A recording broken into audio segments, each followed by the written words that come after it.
अध्याय 0031 manner Lord governor अध्याय 31 manner Lord governor chain Jiang ने 3 बैप्टाइजिंग मेरोडैन सफलतापूर्वक तैयार कर लिए थे और उन्हें अपने मुंह में रखकर तुरंत ताई ची डिवाइन एक्सरसाइज शुरू कर दी। गोलियों की शक्ति को आत्मसात करते हुए उन्होंने आकाश और पृथ्वी के बीच मौजूद ची के 5 तत्वों को भी अवशोषित करना शुरू कर दिया। इसके अलावा उन्होंने ड्रैगन सलाइवा एक्सरसाइज भी की और इस प्रक्रिया में आध्यात्मिक जड़ी बूटी के लिए त्वरित विकास उत्प्रेरक ड्रैगन सलाइवा का निर्माण किया। अगली सुबह सूरज अभी उगना ही शुरू हुआ था कि किंग सिटी में पहले से ही बहुत शोरगुल था। डैनशियांग हर्बल मैनर की खबर पूरे शहर में फैल चुकी थी। यह एक छोटी सी घटना थी और जब तक किसी की जान नहीं गई थी राज्यपाल के लिए यह एक साधारण मामला था, लेकिन कल उनके अपने बेटे की पिटाई हुई थी। अगर राज्यपाल हस्तक्षेप नहीं करते तो वे सबके लिए हंसी का पात्र बन जाते। इसलिए चेन लुजोंग की दुकान का प्रवेश द्वार पहले से ही कई पहरेदारों से घिरा हुआ था। रास्ते में 2 आलीशान घोड़ागाड़ियां क्रमशः दुकान की ओर बढ़ रही थीं। ये आलीशान घोड़ागाड़ियां दुकान के प्रवेश द्वार के ठीक सामने रुकीं। गाड़ियों के चारों ओर कई पहरेदार थे, लेकिन केवल एक गाड़ी डैनशियांग हर्बल मैनर की थी, जबकि बाकी गवर्नर की थीं। दोनों दल एक ही उद्देश्य से यहाँ आए थे और वह था चेन जियांग को ढूंढना। चेन जियांग अभी भी अपने कमरे में प्रशिक्षण ले रहा था, लेकिन अपनी तेज इंद्रियों से उसने प्रवेश द्वार पर हो रही हलचल सुन ली। वह तुरंत उठा और ध्यान से आवाजें सुनने लगा। मैनर लॉर्ड हुआ, मुझे उम्मीद नहीं थी कि आप मेरे बेटे के मामले को लेकर खुद यहाँ आएंगे। मुझे पता है कि मेरे बेटे ने आपको वाकई परेशान किया है, लेकिन कृपया उसे माफ कर दीजिए। काले घोड़े वाली गाड़ी से सिर्फ एक आदमी की आवाज सुनाई दे रही थी और यह आवाज दक्षिणी मार्शल साम्राज्य के राजा शहर के प्रसिद्ध गवर्नर हुआ गाओयुन की थी। खैर, इस बार आपका बेटा डैनशियांग हर्बल मैनर के लिए बहुत सारी परेशानियां लेकर आया है। मैं उसके लिए यहाँ नहीं आया हूँ, मैं इसलिए आया हूँ क्योंकि जब कोई मेरे डैनशियांग हर्बल मैनर को परेशान करने आया है तो मैं बेकार बैठकर कुछ नहीं कर सकता। इस खूबसूरत आवाज में गुस्से की एक झलक साफ झलक रही थी। चेन जियांग हैरान हुए बिना नहीं रह सका। डैनशियांग हर्बल मैनर का स्वामी तो एक लड़की निकली। खुद को साफ करने के बाद चेन जियांग अपने कमरे से पिछवाड़े के रास्ते बाहर निकला और दुकान के अंदर प्रवेश किया, जहां चेन लुजोंग पहले से ही मौजूद था। दादाजी, इस बार आप कैसे नहीं छुपे?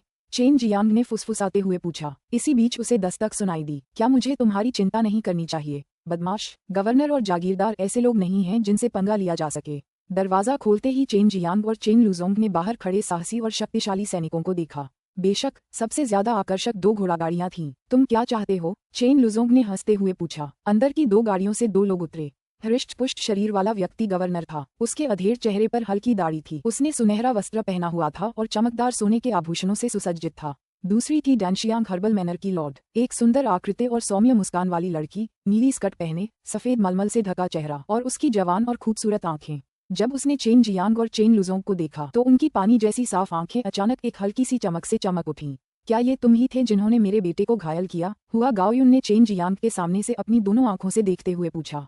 हाँ, चेन जियांग के चेहरे पर जरा भी डर नहीं था। हालांकि वह राजा नगर के 2 महान व्यक्तित्वों का सामना कर रहा था, फिर भी वह बहुत शांत था। वह देख सकता था कि हुआ गाओयुन की शक्ति नश्वर युद्ध क्षेत्र के 8वें स्तर तक पहुंच गई थी। वह न केवल निडर था बल्कि उससे मुकाबला भी करना चाहता था। तभी भीड़ में से कुछ लोग बाहर निकले और चेन जियांग की ओर इशारा करते हुए गालियां देने लगे, और उनके धुंध से ढके शरीर से साफ जाहिर था कि ये वही अंगरक्षक थे जिन्हें चेन जियांग ने जागीर में घायल किया था। मैनर लॉर्ड, यह वही आदमी है जो हमारे डैनशियांग हर्बल मैनर में घुस आया था और हमें और दुकानदार को घायल कर दिया था, एक अंगरक्षक ने दर्द से कराहते हुए कहा। हुआ गाओयुन ने ठंडी मुस्कान के साथ मैनर लॉर्ड की ओर मुड़कर कहा, अब जब यह निश्चित हो गया है मैनर लॉर्ड हुआ, तो आप कैसे कहते हैं कि हम उसका निपटारा करें? मनो लॉर्ड हुआ के अगले शब्दों ने सभी को आश्चर्यचकित कर दिया। इस दुकान को नुकसान पहुंचाने वाले सभी प्रतिभागियों को डैनशियांग हर्बल मैनर से निष्कासित किया जाता है। हालांकि युवा मालिक ने वास्तव में हमारे मैनर में परेशानी खड़ी की, लेकिन ये सब डैनशियांग हर्बल मैनर के लोगों की गलती के कारण हुआ, इसलिए हम कोई जांच नहीं कर रहे हैं। हुआ यूयुन, इस अवसर पर युवा मालिक से माफी मांगे और डैनशियांग हर्बल मैनर युवा मालिक के नुकसान की भरपाई करेगा। डैनशियांग हर्बल मनो के स्वामी ने तो एक व्यक्ति से माफी तक मांग ली। हुआ गाओयुन ही नहीं, चेन जियांग और चेन लुजोंग भी हैरान थे, लेकिन इस समय तक मनो स्वामी के प्रति उनकी राय बेहतर हो गई थी। जैसा कि सु मियाओ ने कहा था, डैनशियांग हर्बल मनो के स्वामी वाकई सही और गलत के बीच स्पष्ट अंतर करने वाले व्यक्ति हैं। हालांकि जागीरदार हुआ ने तुम्हें छोड़ दिया है, मैं ऐसा नहीं करूंगा। उसे पकड़ो, इस व्यक्ति ने राजा नगर में उत्पात मचाया है और कई लोगों को घायल किया है। उसके साथ निर्दयता से पेश आना सुनिश्चित करो। हुआ गाओयुन उतनी सरल और सौम्य महिला नहीं थी जितनी दिखती थी। हुआ यूयुन ने हल्की सी आह भरी और कहा, गवर्नर हुआ, आपकी आंखों के सामने मौजूद ये दोनों कीमियागर हैं। क्या आप सचमुच कीमियागरों से दुश्मनी करने जा रहे हैं? हुआ गाओयुन, उसके अंगरक्षक और सैनिक भी स्तब्ध रह गए। उनकी आंखों के सामने मौजूद वो युवक और बूढ़ा व्यक्ति रसायन शास्त्री थे।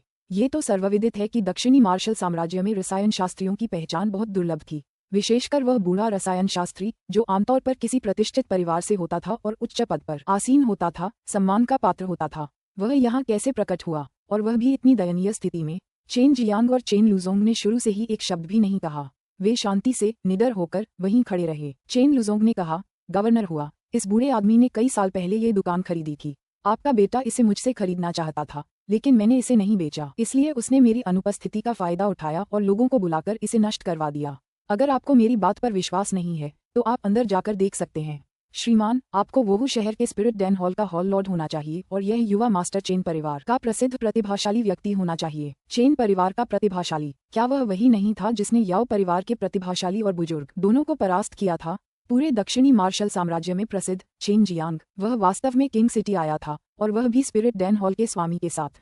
सभी को लंबे समय से पता था कि स्पिरिट डैन हॉल के स्वामी को पूर्व माना जाता था और चेन परिवार ने उसे खो दिया था। अब मैं कोई हॉल लॉर्ड नहीं हूँ, बस इस बदमाश का एक पुराना नौकर हूँ। चेन लुजोंग हंसा, लेकिन उसके शब्दों ने सबको बुरी तरह डरा दिया। स्पिरिट डैन हॉल का स्वामी दक्षिणी मार्शल साम्राज्य में एक अपेक्षाकृत प्रसिद्ध व्यक्ति था और अब किसी का सेवक मात्र रह गया था। अगर यह बात उसके मुंह से न सुनी जाती तो लोग कभी विश्वास नहीं करते। हुआ गाओयुन की भौहें लगातार ऊपर नीचे हो रही थीं। बाकी दो किमियागर थे और उसने सोचा भी नहीं था कि उसका अपना बेवकूफ बेटा किमियागरों से झगड़ा करेगा। ये बिल्कुल भी समझदारी नहीं है। चेन जियांग ने हुआ गाओयुन को देखा और ठंडे स्वर में कहा, गवर्नर हुआ, आपके बेटे ने हमारे चेन परिवार की संपत्ति हड़पने की कोशिश की। अगर यह कोई और होता तो मैं उसे जरूर मार डालता। आपको पता होना चाहिए कि अगर किसी की पारिवारिक संपत्ति को खतरा है तो ये बहुत गंभीर मुद्दा है। चेन जियांग के शब्दों में वध की ऊर्जा भरी हुई थी, जिससे वहां मौजूद अधिकांश लोगों के रोंगटे खड़े हो गए। चेन परिवार मार्शल आर्ट का जानकार नहीं था। किंग सिटी के अंदर कुलीन परिवार, लेकिन उनके पास अभी भी कई साल पहले की विरासत थी। उनकी गहन विरासत को अभी भी नजरअंदाज नहीं किया जा सकता था। हुआ गाओयुन ने अपनी भौहें सिकोड़ी, उसका चेहरा गुस्से से लाल हो गया, फिर भी वह हमला नहीं कर सका। अगर उसने ऐसा किया तो उसे चेन परिवार की जवाबी कार्रवाई का सामना करना पड़ेगा। हालांकि उसका और याओ परिवार का रिश्ता काफी अच्छा था, लेकिन ये केवल आपसी लाभ का रिश्ता था। चलो चलें, हुआ गाओयुन ने ठंडे स्वर में चिल्लाया। उसने अपने दिल में उमड़ रहे गुस्से को पीसा और जाने के लिए अपनी गाड़ी पर सवार हो गया। संक्षेप में, राज्यपाल और जागीरदार के बीच कोई संबंध नहीं है। उनके उपनाम हुआ एक जैसे नहीं हैं। दोनों के दो अलग अलग अक्षर और ध्वनि हैं। चीनी एक ध्वन्यात्मक भाषा है, इसलिए प्रत्येक अक्षर दिखने में समान लग सकता है, लेकिन उनकी ध्वनियाँ भिन्न होती हैं। हुआ गाओयुन इक्वल्स हुआ गाओयुन, हुआ यू इक्वल्स हुआ यू। इस अध्याय का संपादन ए सिंपल मेलोडी, एक उत्साही पाठक जिसने पिछले अध्याय को संपादित करने में मेरी मदद की, द्वारा किया गया है। अध्याय 0032 संप्रदाय का शिष्य। अध्याय 32 संप्रदाय का शिष्य। हुआ यूयुन ने कुछ लोगों को दुकान में प्रवेश करके नुकसान का आकलन करने का आदेश दिया। फिर चेन जियांग से कहा, अगर आप दोनों के पास कुछ समय हो तो आप कभी भी दानजियांग हर्बल मनों में अतिथि के रूप में आ सकते हैं। हम हमेशा आप दोनों का स्वागत करेंगे। हुआ यूयुन के जाने के बाद चेन लुजोंग ने उसकी कमर पकड़ ली और मुस्कुराते हुए कहा, आपको लगता है कि यह महिला दिलचस्प है ना? चेन जियांग ने फुसफुसाते हुए कहा, जबकि उसकी चमकती आंखें दूर खड़ी गाड़ी की ओर देख रही थीं। इस महिला की योजनाएं बहुत गहरी हैं। मुझे लगता है कि वह हमें जीतना चाहती है। तुम बहुत ज्यादा सोच रहे हो। औरत होने के बावजूद वह इतनी बड़ी ड्रग फोर्स को नियंत्रित कर सकती थी। उसे लंबे समय से हड्डियों को कुतरने की आदत थी, जब तक कुछ भी बाकी न बचे। हमें अपने पक्ष में करने के लिए उसे किसी भी तरह के छल कपट की क्या जरूरत होगी? 5 दिन जल्दी बीत गए। दुकान बिल्कुल नई थी और सब कुछ मुफ्त में तैयार किया गया था। डैनशियांग हर्बल मैनर ने मरम्मत के लिए लोगों को भेजा था और जैसे ही पर्याप्त दवाएं और रसायनज्ञ उपलब्ध होंगे, दुकान जल्द ही खुल जाएगी। चेन जियांग 2 उद्देश्यों से किंग सिटी आया था। एक तो दवाइयों की दुकान शुरू करना और दूसरा किंग सिटी के मार्शल आर्ट टूर्नामेंट में भाग लेना। किंग सिटी के मार्शल आर्ट्स टूर्नामेंट के लिए पंजीकरण शुरू हो चुके थे। हालांकि अभी 2 महीने से ज्यादा का समय बाकी था। चेन जियांग ने पहले ही पंजीकरण करा लिया था। चेन जियांग को इस दौरान कुछ जानकारी भी मिली थी। सेक्ट के शिष्य टूर्नामेंट में जरूर आएंगे, लेकिन वे इसमें हिस्सा लेने नहीं जा रहे थे, बल्कि सिर्फ देखने आए थे। कई दिनों तक चेन जियांग और चेन लुझोंग गोलियां बनाने में बहुत व्यस्त रहे। कारोबार सुचारू रूप से चलाने के लिए उन्हें बड़ी संख्या में गोलियां बनानी थीं। दादाजी, सिर्फ हम दोनों के द्वारा गोलियों को परिष्कृत करने से यह ठीक नहीं होगा। मुझे नहीं पता कि हम इस तरह आगे बढ़ पाएंगे या नहीं। चेन जियांग ने अभी अभी एक बैप्टाइजिंग मेरोडैन को परिष्कृत किया था, लेकिन उसे जो जड़ी बूटियां खरीदनी थीं वे डैनजियांग हर्बल मैनर से थीं। युवक, तुम्हें क्या लगता है कि दुकान खोलना इतना आसान है? अगर हमारे पास कम से कम 5 रसायन शास्त्री नहीं होंगे तो इसे चलाना मुश्किल होगा। दुकान खोलने के बाद भी हमें ग्राहकों के आने और खरीदने का इंतजार करना पड़ेगा। मेरे हिसाब से इसे सुचारू रूप से चलाने में कम से कम 2 से 3 साल लगेंगे।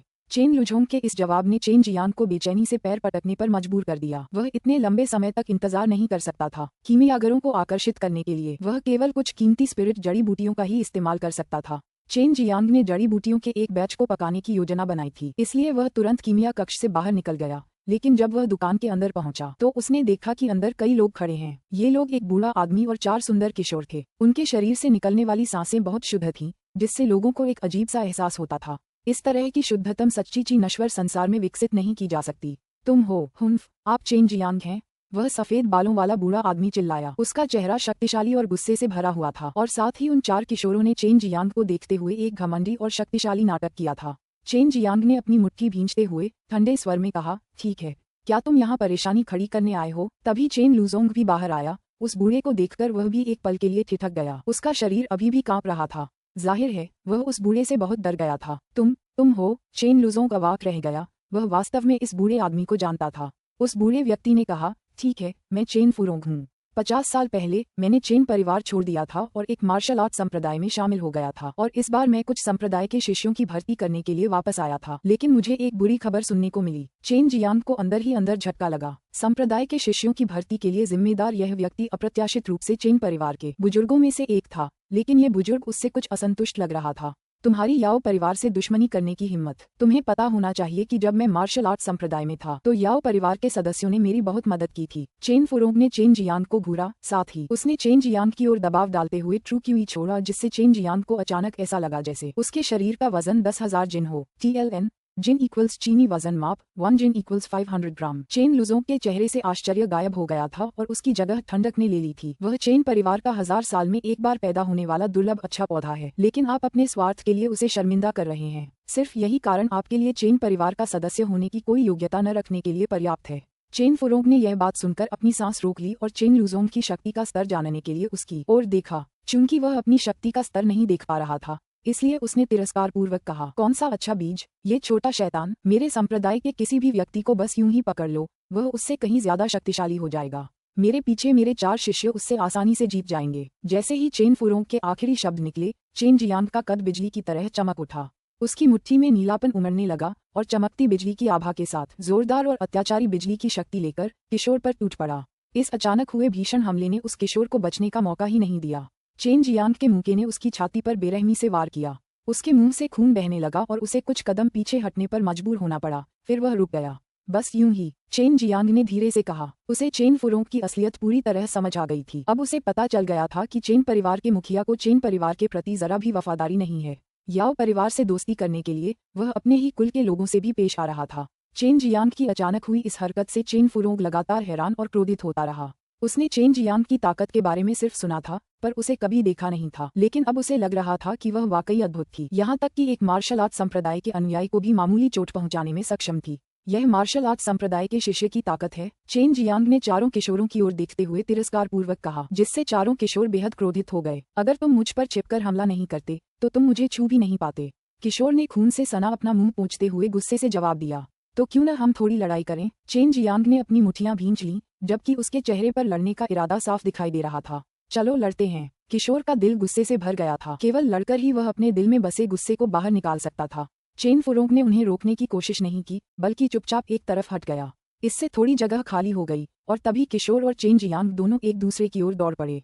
किशोर के कदम बहुत हल्के थे, मानो वह सिर्फ पैर की उंगलियों के सहारे चल रहा हो। न सिर्फ वह तेज था, बल्कि वह अपनी गति भी मजबूत बनाए हुए था। मौत का मार्शल क्षेत्र स्तर 6। चेन जियांग ने तुरंत किशोर की ताकत का अंदाजा लगा लिया। किशोर ने चेन जियांग को वहां स्थिर खड़ा देखा। उसका पूरा शरीर छिद्रों से भरा हुआ था। जब उसने देखा कि चेन जियांग उसके कदमों से खुद को बचाने की कोशिश कर रहा है, तो उसे मन ही मन गर्व हुआ। वह आसमान में उछला, उसके दोनों पैर लगातार उल्टे हुए लात मार रहे थे। अचानक आसमान की चोटी से परछाइयां उमड़ती हुई चेन जियांग की ओर बढ़ीं। जोरदार ट्रूची ने हवा को एक तेज आवाज के साथ हिला दिया। स्पष्ट रूप से इस किशोर की लात मारने की शैली प्रभावशाली थी। चेन जियांग ने इस तरह के हमले की कल्पना नहीं की थी और उस पल वह अनगिनत पैरों की परछाइयों से बच नहीं सका। उसने सोचा भी नहीं था कि यह छोटा कमजोर सा दिखने वाला किशोर इतनी जबरदस्त किक मारने की तकनीक जानता होगा। डैंग डैंग डैंग, पलक झपकते ही चेन जियांग का शरीर उछला और दर्जनों बार लात मारी। इसके बाद वह एक लकड़ी की मेज पर गिर पड़ा, जिससे वह तुरंत नष्ट हो गई।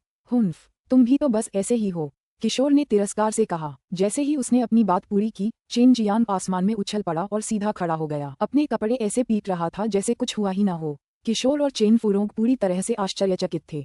मैंने अभी कुछ देर पहले तुम्हारे शरीर पर सचमुच लात मारी थी, लेकिन तुम मेरी शक्तिशाली ट्रू क्यूई का सामना कैसे कर पाओगे? मैंने तुम्हारे शरीर पर कम से कम 10 बार लात मारी थी और हर लात पर मैंने बहुत शक्तिशाली ट्रू क्यूई डाली थी, गंभीर चेहरे वाले उस किशोर ने कहा। उसी स्तर के बहुत कम लोग ही उसकी लात मारने की विधि से सुरक्षित बच पाते थे। चेन जियांग ने हल्के से मुस्कुराते हुए कहा, आपका ये कदम वास्तव में अच्छा था, लेकिन यह अभी भी औसत था। बोलते हुए चेन जियांग उस किशोर की ओर झपटा और अपनी मुट्ठियों से पहाड़ों को काटने वाली विशाल कुल्हाड़ियों जैसे लगातार वार कर रहा था। हर मुट्ठे के वार में एक विशाल नदी के प्रवाह जैसा वेग था, जो विस्फोटों की झड़ी लगा रहा था। हर मुट्ठी भयंकर बाघ के सिरों में बदल रही थी, जिससे हवा में खलबली मच रही थी, मानो भयंकर बाघ गुस्से में दहाड़ रहे हों। चेन जियांग की मुट्ठियों ने बिना रुके और तेजी से अनगिनत प्रतिबिंब बनाए, मानो कोई हिंसक तूफान किशोर की ओर टूट पड़ा हो। किशोर की प्रतिक्रिया बहुत तेज थी। हवा उसके शरीर के चारों ओर घूमती रही और फिर वह सुनहरी चमक की एक परत से ढक गया, जो धातु की विशेषता ट्रू क्यूई थी, और उसने अपनी रक्षा के लिए ट्रू क्यूई का आवरण छोड़ दिया। संपादित ए सिंपल मेलोडी। अध्याय 0033 हुआ यूयुन। अध्याय 33 हुआ यूयुन। किशोर की सच्ची ढाल भी बहुत निडर थी, क्योंकि वह चेन जियांग के बिजली जैसे तेज मुक्कों के प्रहारों को भी झेल सकती थी। फिर भी चेन जियांग ने इस पर ध्यान नहीं दिया। अचानक उसकी हरी सच्ची में लाल ची की एक झलक घुलने लगी। अब तक चेन जियांग सिर्फ लकड़ी से बनी नीला ड्रैगन ट्रू क्यूई इस्तेमाल कर रहा था, लेकिन अब उसने आग से बनी झू क्यू ट्रू क्यूई मिलानी शुरू कर दी। जैसे ही दोनों ट्रू क्यूई एक दूसरे पर जुड़कर एक दूसरे पर आरोपित हुईं, उनकी संयुक्त शक्ति दोगुनी से भी ज्यादा हो गई। चेन फुरोंग की पुतलियां सिकुड़ गईं, क्योंकि चेन जियांग का सच्चा क्यूई रंग बदल गया, क्योंकि दो प्रकार के सच्चे क्यूई वाले व्यक्ति को शायद ही कभी देखा गया था। किशोर के शरीर को ढकने वाली सुनहरी ट्रूची शील्ड थोड़ी सी कांपी, इससे पहले कि चेन जियांग की मुट्ठियों ने उसकी मजबूत ट्रूची शील्ड को हिला दिया।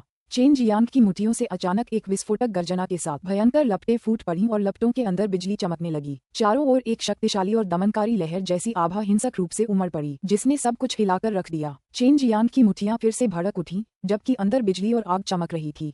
Hong Hong Hong. Chain Jiang की मुट्ठियां हमेशा की तरह तेज थीं। पलक झपकते ही दसियों मुट्ठियां किशोर की सुनहरी सच्ची क्यूई ढाल पर लगीं और जोरदार गर्जना हुई। जमीन जोर से हिल गई और फिर कुछ ही देर में चारों दिशाओं में पूरे मंडप में फैल गई। पागलपन से लगातार दहाड़ते हुए, मुंके से लगातार वार करते हुए, इस पागलपन भरे हमले को देखकर चेन यूजोंग, चेन फुरोंग और साथ ही देखने वाले किशोर भी दंग रह गए। उन्होंने सोचा भी नहीं था कि युवा चेन जियांग की सच्ची इतनी प्रबल होगी और पागलपन से इतने भयंकर सच्ची हमले कर सकती है। किशोर के शरीर को ढंकी सुनहरी क्यूई ढाल अब धुंधली पड़ने लगी थी। चेन जियांग ने उसे पीछे धकेल दिया और उसका शरीर दर्द से सुन्न हो गया, क्योंकि चेन जियांग की पागल मुट्ठियों की ताकत से उसकी सुनहरी सच्ची क्यूई ढाल हिल गई थी। तोड़ो! चेन जियांग जोर से चिल्लाया। कूदते हुए उसकी मुट्ठियों से बिजली और आग निकली और वे उल्कापिंड की तरह किशोर के शरीर पर टूट पड़ीं। किशोर की सुनहरी क्यूई को तोड़ते हुए किशोर उछलकर दीवार से टकराया और बाहर गली में जा गिरा। उसके मुंह से खून की धारा बह निकली और फिर वह बेहोश हो गया। चेन जियांग की नजर अन्य किशोरों पर से हटकर ठंडे स्वर में चिल्लाई, क्या तुम भी आना चाहोगे? तीनों किशोर बोल भी नहीं पा रहे थे। इस समय वे शांत होने में असमर्थ थे। उनके चेहरे पर भय साफ दिखाई दे रहा था। चेन जियांग द्वारा उत्सर्जित वध ची का स्तर उस महान सेनापति के समान था, जो हमेशा वध में लगा रहता था। चलो चलें। चेन फुरोंग अवाक रह गया। चेन जियांग की ताकत ने उसे भी गहरा सदमा पहुंचाया। वह देख सकता था कि चेन जियांग का युद्ध कौशल बहुत मजबूत और भयावह था। रुको, वह बड़े संप्रदाय के शिष्यों में से एक है। हालांकि हमने कुछ संकेतों का आदान प्रदान किया, लेकिन चूंकि मैं सावधान नहीं था और उसे घायल कर दिया, इसलिए मुझे संप्रदाय की ईर्ष्या और घृणा से बचने के लिए उसे ठीक करना होगा। चेन जियांग ने कीमिया भट्टी निकालने के तुरंत बाद अपने भंडारण थैली से कुछ आत्मा जड़ी बूटियां निकालते हुए पालथी मारकर बैठ गया। चेन जियांग वास्तव में एक गोली को परिष्कृत करना चाहता था। निश्चित रूप से आप उसे सीधे ठीक कर सकते हैं। परेशान क्यों हो? चेन फुरोंग ने भावशून्य होकर कहा। चेन जियांग ने व्यंग्यात्मक लहजे में कहा, आप कोशिश करके देख सकते हैं कि क्या साधारण गोलियां उसे ठीक कर सकती हैं। वह मेरी अग्नि और ट्रू क्यूई के प्रकाश से घायल हुआ था। अगर उसके पास उपयुक्त गोली नहीं है तो उसके घावों को ठीक होने में मुश्किल होगी। ये कहने के बाद चेन जियांग ने भट्टी में आग डालनी शुरू कर दी। इसी बीच चेन फुरोंग उस किशोर को गली से उठाकर ले गया। घावों की जांच करने पर उसने पाया कि किशोर गंभीर रूप से घायल था। इसके अलावा घावों से शरीर में बिजली और अग्नि क्यूई प्रवेश कर गई थी, और ये बिजली और अग्नि सामान्य बिजली और अग्नि नहीं थे। आधा घंटा बीत गया। चेन फुरोंग और उसके प्रशिक्षु चुपचाप धैर्यपूर्वक प्रतीक्षा कर रहे थे, और वे भी चेन जियांग की कीमियागिरी तकनीक पर एक नजर डालना चाहते थे। चेन जियांग ने भट्टी का ढक्कन खोला तो उसमें से दवा की तेज खुशबू निकली। दवा बनाने में सिर्फ आधा घंटा लगा। ये तो बहुत ही तेज था। इससे चेन फुरोंग और तीनों किशोर बेहद डर गए। यह एक महान कायाकल्प दान है, मध्यम श्रेणी का नश्वर दान। चेन जियांग ने चेन फुरोंग को एक गुलाबी दान दिया। उसने ऐसा इसलिए किया ताकि चेन परिवार का वरिष्ठ सदस्य उससे नाराज न हो और चेन फुरोंग की उसके बारे में राय भी बदल जाए। मध्यम श्रेणी का नश्वर स्तर का दान। चेन जियांग ने इसे केवल आधे घंटे में ही तैयार कर लिया। चेन फुरोंग को जैसे ही ये दान मिला, उसने तुरंत इसकी प्रामाणिकता की पुष्टि कर दी। इस समय उसे ये स्वीकार करना पड़ा कि चेन जियांग का भविष्य असीम उज्ज्वल है। क्या तुम डैन बेचकर कोई धंधा शुरू करना चाहते हो? यहाँ सिर्फ डैनशियांग हर्बल मैनर ही नहीं है, याओ परिवार भी है। अगर तुम दोनों सिर्फ रिफाइनिंग की गोलियां बना रहे हो तो ये दुकान जरूर बंद हो जाएगी। यह विचार बिल्कुल नासमझी का है। मैं चेन परिवार से तुम्हें रोकने को कहूंगा। ये सिर्फ पैसे की बर्बादी है। चेन शियांग, एक सलाह है, बेहतर होगा कि तुम जाकर याओ परिवार से माफी मांग लो। चेन फुरोंग ने यह वाक्य कहने के बाद किशोरों के साथ वहां से चले गए। चेन फुरोंग के चले जाने पर चेन लुझोंग ने आह भरते हुए कहा, यह आदमी हमेशा से ही बहुत स्वार्थी रहा है, इसीलिए तो वह बहुत पहले ही चेन परिवार छोड़कर चला गया था। मैंने कभी सोचा भी नहीं था कि याओ परिवार की कृपा पाकर वह अपने ही कुल के सदस्य से निपटने के लिए यहाँ आएगा। अगर तुम्हारे दादाजी यहाँ होते तो उसे जरूर सजा देते। चेन जियांग ने फर्श साफ करते हुए पूछा, दादाजी, क्या महान संप्रदाय के सभी शिष्यों में इस स्तर की शक्ति होती है? चेन लुझोंग ने सिर हिलाते हुए कहा, वे तो सिर्फ बाहरी संप्रदाय के शिष्य हैं। अगर वे आंतरिक संप्रदाय के शिष्य या सच्चे शिष्य होते तो तुम्हारे जीतने का कोई मौका ही नहीं होता। चेन फुरोंग का बाहरी संप्रदाय के शिष्यों में अपेक्षाकृत उच्च स्थान होना चाहिए। चेन जियांग चौंक गया। उसने अनुमान लगाया था कि चेन फुरोंग की शक्ति कम से कम 9वें स्तर की थी और वह तो केवल बाहरी संप्रदाय का शिष्य था। तो फिर आंतरिक संप्रदाय और सच्चे शिष्यों का स्तर क्या होगा? मुझे कुछ रसायन शास्त्रियों को ढूंढकर काम पर रखना होगा, चेन जियांग ने कहा। उसके पास आगे की योजना पहले से ही थी। किंग सिटी के अधिकांश रसायन शास्त्री पहले ही अन्य ताकतों में शामिल हो चुके हैं। उनमें से कुछ को ढूंढना थोड़ा मुश्किल होगा। चेन लुझोंग ने आह भरी क्योंकि रसायन शास्त्री बहुत दुर्लभ थे और इसलिए कई ताकतें उनके लिए आपस में लड़ रही थीं। चेन जियांग ने आंखें घुमाते हुए कहा, मुझे डैनजियांग हर्बल मनो जाना है। मैं उस महिला से कुछ व्यापारिक मामलों पर चर्चा करने के लिए मिलूंगा। चेन जियांग ने झाड़ू नीचे रखते ही दुकान से बाहर निकलकर किंग सिटी के मध्य क्षेत्र में स्थित सबसे बड़े डैनशियांग हर्बल मनो की ओर दौड़ लगाई। ये किंग सिटी में स्थित सभी डैनशियांग हर्बल मनो का मुख्यालय भी था। दानशियांग हर्बल मनो का मुख्यालय एक विशाल हवेली थी। चेन शियांग ने अपनी पहचान बताते हुए अंदर प्रवेश किया। अंदर आते ही उनका गर्मजोशी से स्वागत किया गया। एक नौकरानी उन्हें हवेली के कई गलियारों और आंगनों से होते हुए अंततः एक रंग बिरंगे और खूबसूरत बगीचे में ले गई, जिसके बीचों बीच एक छोटा सा घर था। फूलों की क्यारियों से आती खुशबू ने चेन जियांग को कुछ ताजगी का एहसास कराया। तभी घर के अंदर से एक मनमोहक और कोमल आवाज आई, युवा स्वामी चेन, कृपया अंदर आइए। मुझे पता था कि आप मिलने आएंगे। एक आकर्षक हंसी गूंजी और हुआ यूयुन के शब्दों ने चेन जियांग को थोड़ा स्तब्ध कर दिया। उसने मन ही मन लोमड़ी को कोसा, फिर खुद को संभाला और आगे बढ़ गया। चेन जियांग एक छोटे से हॉल में पहुंचा जो मनमोहक सुगंध से भरा था। झोपड़ी के अंदर उसने देखा कि एक मनमोहक महिला, जिसका शरीर और रूप बहुत सुंदर था, चाय की पत्तियां तैयार कर रही थी। पहले हुआ यूयुन ने अपना चेहरा घूंघट से ढक रखा था ताकि चेन जियांग उसका चेहरा न देख सके, लेकिन अब जब उसने देखा, वह उसकी कल्पना से कहीं ज्यादा खूबसूरत थी। लेकिन इस बार उसने एक सफेद पारदर्शी गॉस कट पहनी हुई थी। उसकी जैद कमल जैसी भुजाएं और साथ ही उसकी कामुक और पतली टांगें भी आंशिक रूप से दिखाई दे रही थीं। उसके पतले घूंघट से उसकी सुंदर कमर दिखाई दे रही थी और साथ ही उसकी दूधिया सफेद गहरी खाई वाली छाती भी। यह एक खुला प्रलोभन था। अगर चेन जियांग का अपनी बुद्धि पर इतना अच्छा नियंत्रण न होता तो शायद वह अब तक उनके वश में हो चुका होता। इससे वह इस बात को लेकर असमंजस में पड़ गया कि इतनी खूबसूरत आकृति यहाँ क्यों है। संपादित ए सिंपल मेलोडी। अध्याय 0034 प्रलोभन। अध्याय 34 प्रलोभन। हुआ यूयुन के छोटे से लाल होंठ हल्के से खींचे हुए थे। फिर उसने फूलों की पंखुड़ियों वाली चाय की एक घूंट ली, मानो वह अवाक और मंत्रमुग्ध सी हो। चेहरे पर प्यारी सी मुस्कान लिए हुए उसने चेन जियांग से कहा, युवा स्वामी, क्या हम चाय पर बैठकर काम की बात करें? चेन जियांग ने अपनी नाक छुई। उसे अचानक थोड़ी शर्मिंदगी महसूस हुई क्योंकि उसने अभी अभी किसी के साथ मार्शल आर्ट प्रतियोगिता की थी। इसके अलावा उसने ग्रेट रिजुवेनेटिंग डैम की जड़ी बूटियों का एक सेट भी तैयार किया था, इसलिए वह पसीने से तरबतर था और उसके कपड़े भी काफी अस्त व्यस्त थे। उसने मुस्कुराते हुए कहा, मनोहर हुआ, बाहर की सुंदरियों की तुलना में आप कहीं अधिक सुंदर हैं और मुझे समझ नहीं आ रहा कि मनोहर हुआ मेरे प्रति इतने स्नेहपूर्ण क्यों हैं। इस प्रेम ने सचमुच मुझे बहुत उत्तेजित कर दिया है। बोलते बोलते चेन जियांग ने मन ही मन याओ जंग को कोसना शुरू कर दिया। कुछ ही देर बाद उसके पेट के निचले हिस्से में एक अजीब सी जलन होने लगी।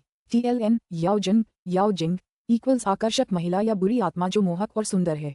ऊपरी तौर पर तो वह शांत दिख रहा था, लेकिन असल में उसका मन बहुत बेचैन था। उसने पहले भी बाई यूयू और सु मेयाओ के सुस्त दुरुस्त शरीर को देखा था और नन्ही परी जैसी कोमल और सुंदर शियू शियान से उसका घनिष्ठ संपर्क रहा था। इसके अलावा उसने दिव्य शास्त्र स्वर्ग साम्राज्य की अत्यंत सुंदर महारानी को भी देखा था। उसे ये स्वीकार करना ही पड़ा कि उसके सामने खड़ी हुआ यूयुन सचमुच कमल और गुलाब जैसी थी और उसकी सुंदरता उन अनेक सुंदरियों से तुलनीय थी जिन्हें उसने पहले देखा था। TLN मुलायम परिष्कृत धूल कींगचे तोसू। मैंने इसे वैसे ही अनुवादित किया है जैसा लिखा है, लेकिन चीनी भाषा में इसका इस्तेमाल एक ऐसी महिला का वर्णन करने के लिए किया जाता है जो सुंदर और पवित्र हो और किसी भी अन्य सांसारिक चीज से दूषित न हो। उस तरह का नहीं जैसा आप सोच रहे हैं, ज्यादा अच्छे अर्थ में। कोलन पोष्टक क्लोजिंग स्क्वायर ब्रैकेट। युवा मालिक के पास पहले से ही जू जियान है, वह प्रतिभाशाली नन्ही परी। आप इस नन्ही परी के बारे में इतना अच्छा कैसे सोच सकते हैं? हुआ यूयुन ने आत्महीनता का नाटक किया और उसके सुंदर चेहरे पर ईर्ष्या के भाव साफ दिखाई दे रहे थे। चेन जियांग ने अब इस खूबसूरत महिला को जरूरत से ज्यादा नहीं देखा। उसने पंखुड़ियों वाली चाय का एक कप पिया और कहा, मैनर लॉर्ड हुआ, चलिए मुद्दे पर आते हैं। मैं 1000 साल पुरानी रक्त आत्मा घास बेचना चाहता हूँ और मुझे लगता है कि मैनर लॉर्ड हुआ मुझे एक संतोषजनक कीमत देंगे। जब हुआ यूयुन ने ये सुना तो उसने इस मासूम लड़के का यौन उत्पीड़न करना बंद कर दिया। वह बैठ गई और उसके लिए और चाय डाली और बोली, तुमने मुझे चौंका दिया। यह 1000 साल पुरानी रक्त आत्मा घास है और तुम एक कीमियागर हो। क्या तुम्हें नहीं पता कि यह कितनी कीमती है? अगर छोटे मालिक के पास पैसे कम हो तो ये छोटी सी लड़की तुम्हें पहले कुछ उधार दे सकती है। चेन जियांग मन ही मन हैरान था। उसे समझ नहीं आ रहा था कि उसे उसकी मेहरबानी कैसे मिली। वह इतनी परिपक्व आकर्षक सुंदरी को अपने साथ इतना अंतरंग कैसे बना पाया, यहाँ तक कि उसे कुछ पैसे भी उधार दे पाया। इस औरत की साजिशें बहुत भारी हैं, मुझे सावधान रहना होगा। चेन जियांग को पूरी तरह से एहसास हो गया कि सच्चाई बहादुरी से परे है। नहीं, मैं किसी का कर्जदार नहीं बनना चाहता। अगर जागीरदार हुआ तैयार नहीं हुआ तो मैं कोई और ढूंढ लूंगा। चेन जियांग खड़ा हो गया। वह फिर से इस औरत के बहकावे में नहीं आना चाहता था। आखिरकार यह उसके लिए अच्छा नहीं था। हुआ यूयुन ने हल्की सी आह भरी, उदास दिखते हुए चाय की चुस्की ली और धीरे से कहा, दूसरों की नज़र में मैं एक श्रेष्ठ जागीरदार हूँ, लेकिन मेरी असली पहचान कुछ और नहीं बल्कि डेंजियांग ताओयुआन की एक दासी है।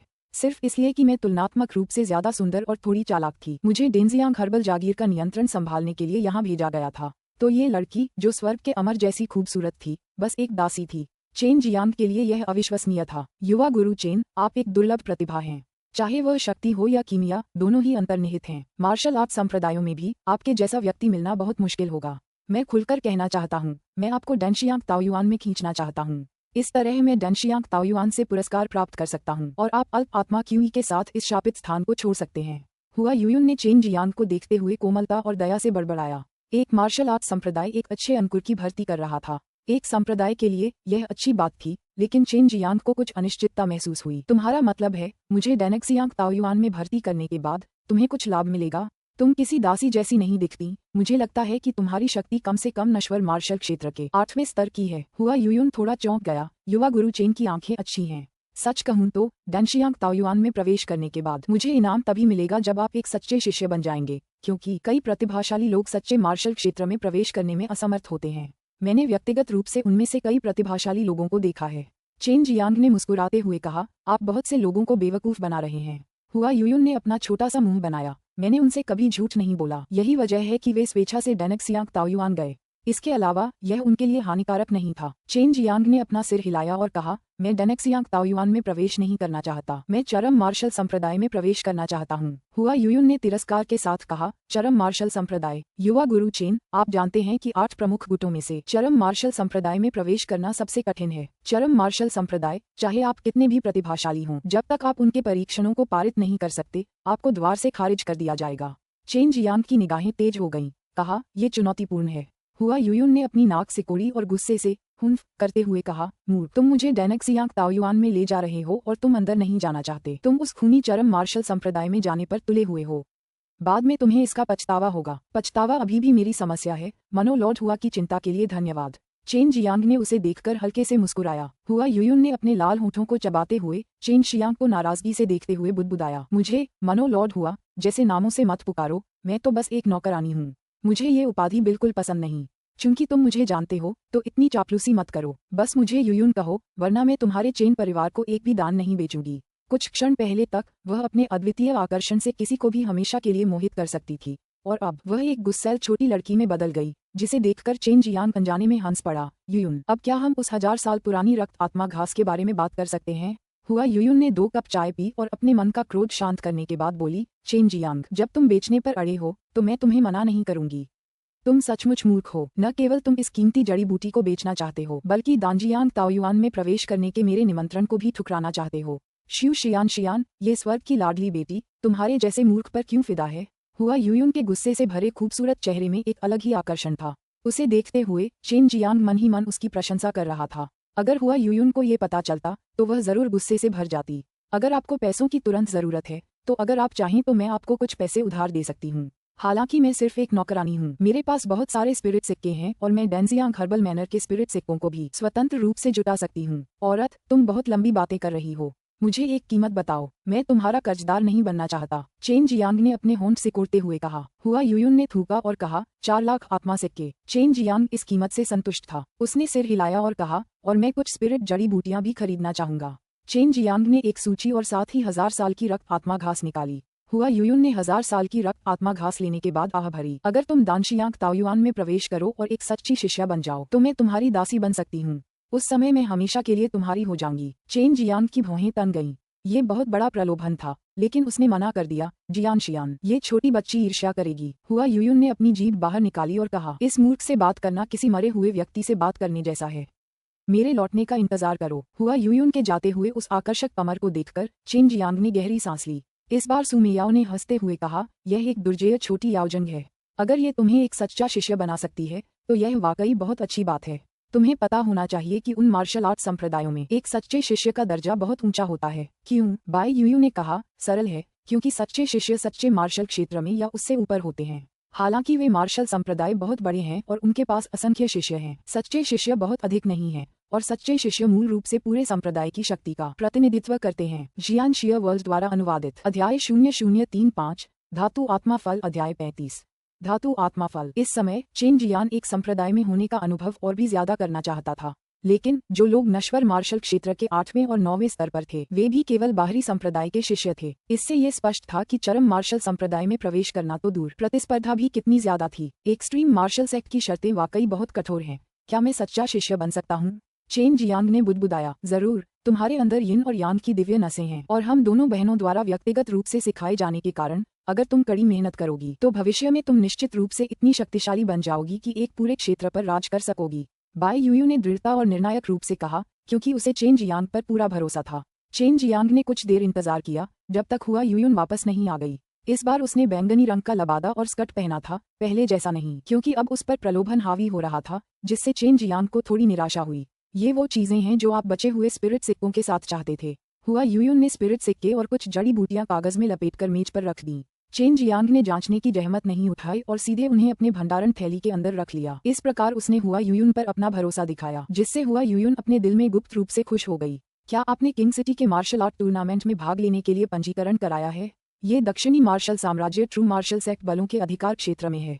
हुआ यूयुन ने पूछा, क्योंकि वह स्पष्ट रूप से चेन जियांग के बारे में चिंतित थी। कुछ सोचने के बाद चेन जियांग ने कहा, मैं भाग लूंगा, लेकिन मैं सच्चे मार्शल संप्रदाय में शामिल नहीं होने जा रहा हूँ। मैं सिर्फ सच्चे एलिमेंटल डैम के लिए भाग ले रहा हूँ। चेन जियांग को जाते हुए देखकर हुआ यूयुन ने अपना सिर हिलाया और हल्की सी आह भरी। उसकी खूबसूरत आंखों में निराशा साफ झलक रही थी। पहले वह इस तरह के नादान किशोर को बस कुछ ही शब्दों में अपने अधीन कर लेती थी, लेकिन अब न सिर्फ वह खूब बोलती थी, बल्कि बोलते हुए काफी आकर्षक भी लग रही थी। फिर भी आखिरकार वह चेन जियांग को मना नहीं पाए। चेन जियांग ने 1000 साल पुरानी रक्त आत्मा घास को 4 लाख आत्मा सिक्कों में बेच दिया और फिर 1 लाख आत्मा सिक्कों से ढेर सारी परिपक्व आत्मा जड़ी बूटियां खरीद लीं। इन आत्मा जड़ी बूटियों में सबसे कीमती धातु आत्मा फल का बीज था। TLN, यहाँ अंत में मैंने इसका अनुवाद बीज के रूप में किया है, लेकिन वास्तविक अनुवाद फल नाभिक गुण होगा, मूलतः बीज।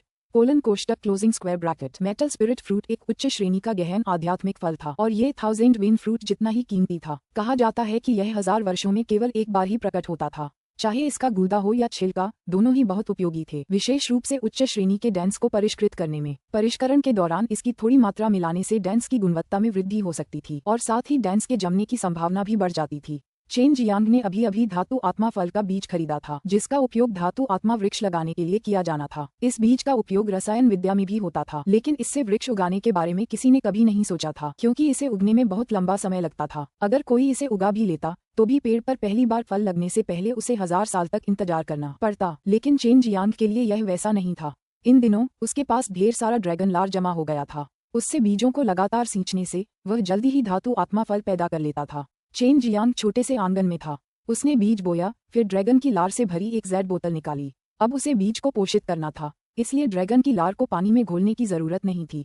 उसे सीधे मिट्टी के अंदर मेटल स्पिरिट फ्रूट के बीज पर टपकाना था। जैसे ही उसने एक बूंद डाली, अचानक स्पिरिट क्यूई की एक बड़ी मात्रा उमड़ पड़ी और मिट्टी में समा गई। तुरंत बाद एक छोटी सी कली फूट पड़ी। ये देखकर कि यह इतना प्रभावी था, चेन जियांग ने मिट्टी पर ड्रैगन लार टपकाना जारी रखा। हर बूंद के साथ स्पिरिट क्यूई की एक बड़ी मात्रा जमीन में तेजी से गहराई तक पहुंचती और अंदर मेटल स्पिरिट फ्रूट के बीज तक पहुंचती। ड्रैगन लार में ही प्रचुर मात्रा में जीवन शक्ति होती थी और अब ये छोटे पेड़ को स्पिरिट क्यूई की एक बड़ी मात्रा सोखने में मदद करती, जिससे उसकी वृद्धि तेज हो जाती। चेन जियांग अब समझ गया था कि सु मेयाओ ने उसे ड्रैगन सलाइवा एक्सरसाइज के बारे में कुछ भी न बताने के लिए बार बार क्यों कहा था, वरना बहुत परेशानी हो सकती थी। अब जाकर उसे इस दिव्य अभ्यास की शक्ति का गहरा एहसास हुआ।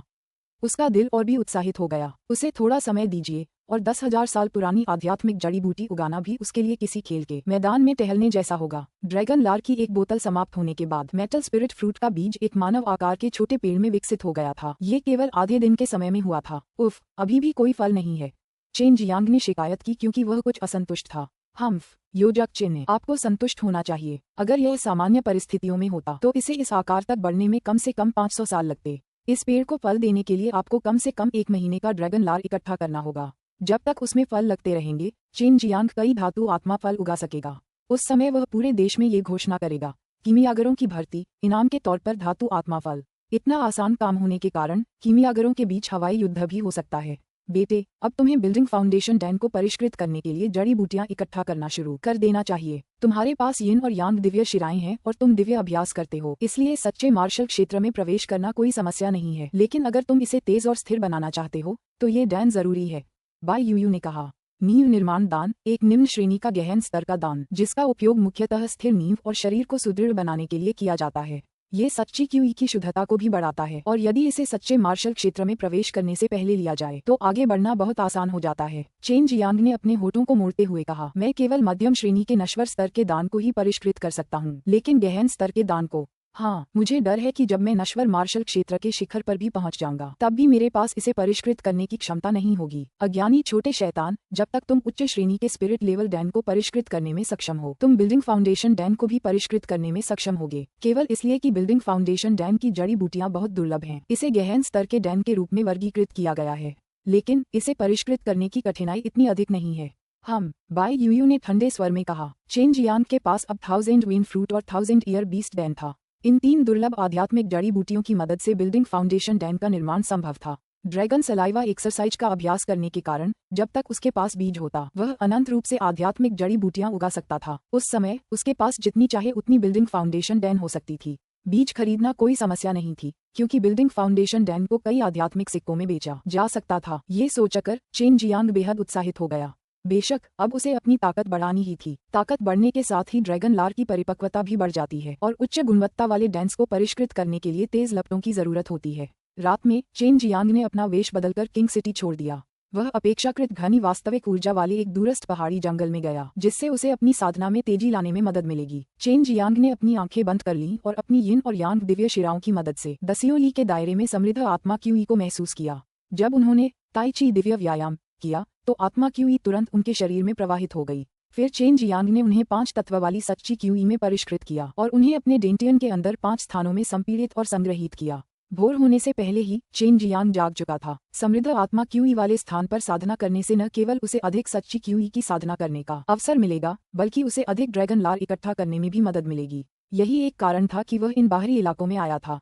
चेन जियांग अजगर की तरह ऊर्जावान और बाघ की तरह उग्र था। अचानक जंगल के बीचों बीच उसने मुक्केबाजी शुरू कर दी। इस धुंधले जंगल में हरी और लाल रोशनी लगातार चमक रही थी, जो बाघ के सिर में बदल रही थी और हवा में प्रहार कर रही थी। साथ ही जोरदार दहाड़ें भी मार रही थी। उसकी हर मुट्ठी से भयंकर हवा निकल रही थी और जमीन समुद्र की लहरों की तरह हिल रही थी।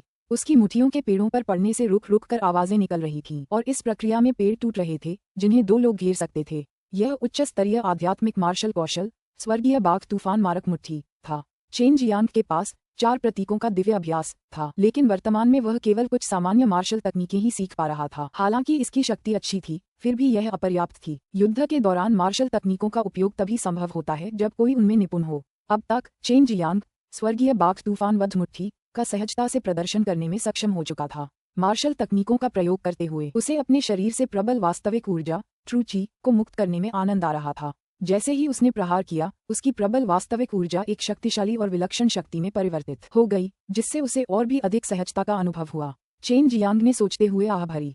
उसके मुक्कों से एक एक करके कई पेड़ टूट गए, जमीन से उखड़ गए और कई गड्ढे बन गए। वह अभी नश्वर मार्शल क्षेत्र के 6ठे स्तर पर ही था और उसकी शक्ति इतनी कम थी। उसकी नजर में एक साधारण व्यक्ति चींटियों के समान था, क्योंकि समान स्तर के व्यक्ति के लिए भी उसके भयंकर स्वर्गीय बाघ तूफान हत्यारा मुके का सामना करना मुश्किल होता। अगर मैं सच्चे मार्शल क्षेत्र में प्रवेश करूं तो मैं कितना शक्तिशाली हो जाऊंगा। जब चेन जियांग ने इस बारे में सोचा तो उसका मन एक अजीब सी उत्तेजना से भर गया।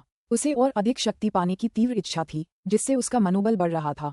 जियान शियर वर्ल्ड द्वारा अनुवादित अध्याय 0036 याओ परिवार के सामने अध्याय 36 याओ परिवार के सामने। चेन जियांग भोर होने से ठीक पहले लौट आया। दिन भर वह लगन से दान, एक प्रकार का हथियार, बनाता रहा। रात में वह साधना करने के लिए शहर के बाहरी इलाके में चला जाता था। ये चक्र 20 दिनों तक चलता रहा। अब न केवल उसकी साधना में बहुत सुधार हुआ था, बल्कि वह मध्य श्रेणी के नश्वर स्तर के दान और उससे नीचे के दान बनाने में भी अत्यंत कुशल हो गया था, जिसमें विफलता की संभावना लगभग न के बराबर थी। पूरी रसायन प्रक्रिया में लगने वाला समय भी काफी कम हो गया था। यहाँ तक कि अनुभवी रसायनज्ञ चेन लुझोंग भी अपनी हीनता पर पूरी तरह शर्मिंदा महसूस कर रहे थे। 1000 साल पुरानी रक्त आत्मा घास को बेचकर प्राप्त धन का 70 से 80% पहले ही खर्च हो चुका था। चेन जियांग और चेन लुझोंग ने कई सामान्य रूप से इस्तेमाल होने वाले निम्न श्रेणी के नश्वर स्तर के दानों को परिष्कृत कर लिया था, लेकिन यह अभी भी पर्याप्त नहीं था। बेशक चेन जियांग द्वारा लगाया गया मेटल स्पिरिट ट्री भी फल देने वाला था। पिछले 20 दिनों में वह लगातार ड्रैगन लार का उत्पादन कर रहा था और उसकी वृद्धि को तेज कर रहा था। ये पहली बार था जब उसने इतने लंबे समय तक एक ही प्रकार की स्पिरिट जड़ी बूटी के विकास को प्रोत्साहित किया था, लेकिन यह निश्चित रूप से इसके लायक था। धातु आत्मा वृक्ष उसका गोपनीय रहस्य था, इसीलिए उसने उसे अपने निजी आंगन में लगाया था। यहाँ तक कि चेन लुझोंग को भी चेन जियांग के छोटे से आंगन में यूं ही घुसने की इजाजत नहीं थी। जब तक हम पर्याप्त कीमियागरों को काम पर रखते हैं, मैं चिंतामुक्त रह सकता हूँ और कुछ सांस लेने की जगह पा सकता हूँ। चेन जियांग एक छोटे सुनहरे फल को सहला रहा था, जो आज सुबह ही पेड़ से निकला था जब उसने इसे ड्रैगन लार से पोषित किया था। चेन जियांग ने कभी सिर्फ दिन भर डैन को परिष्कृत और बेचने के बारे में नहीं सोचा था।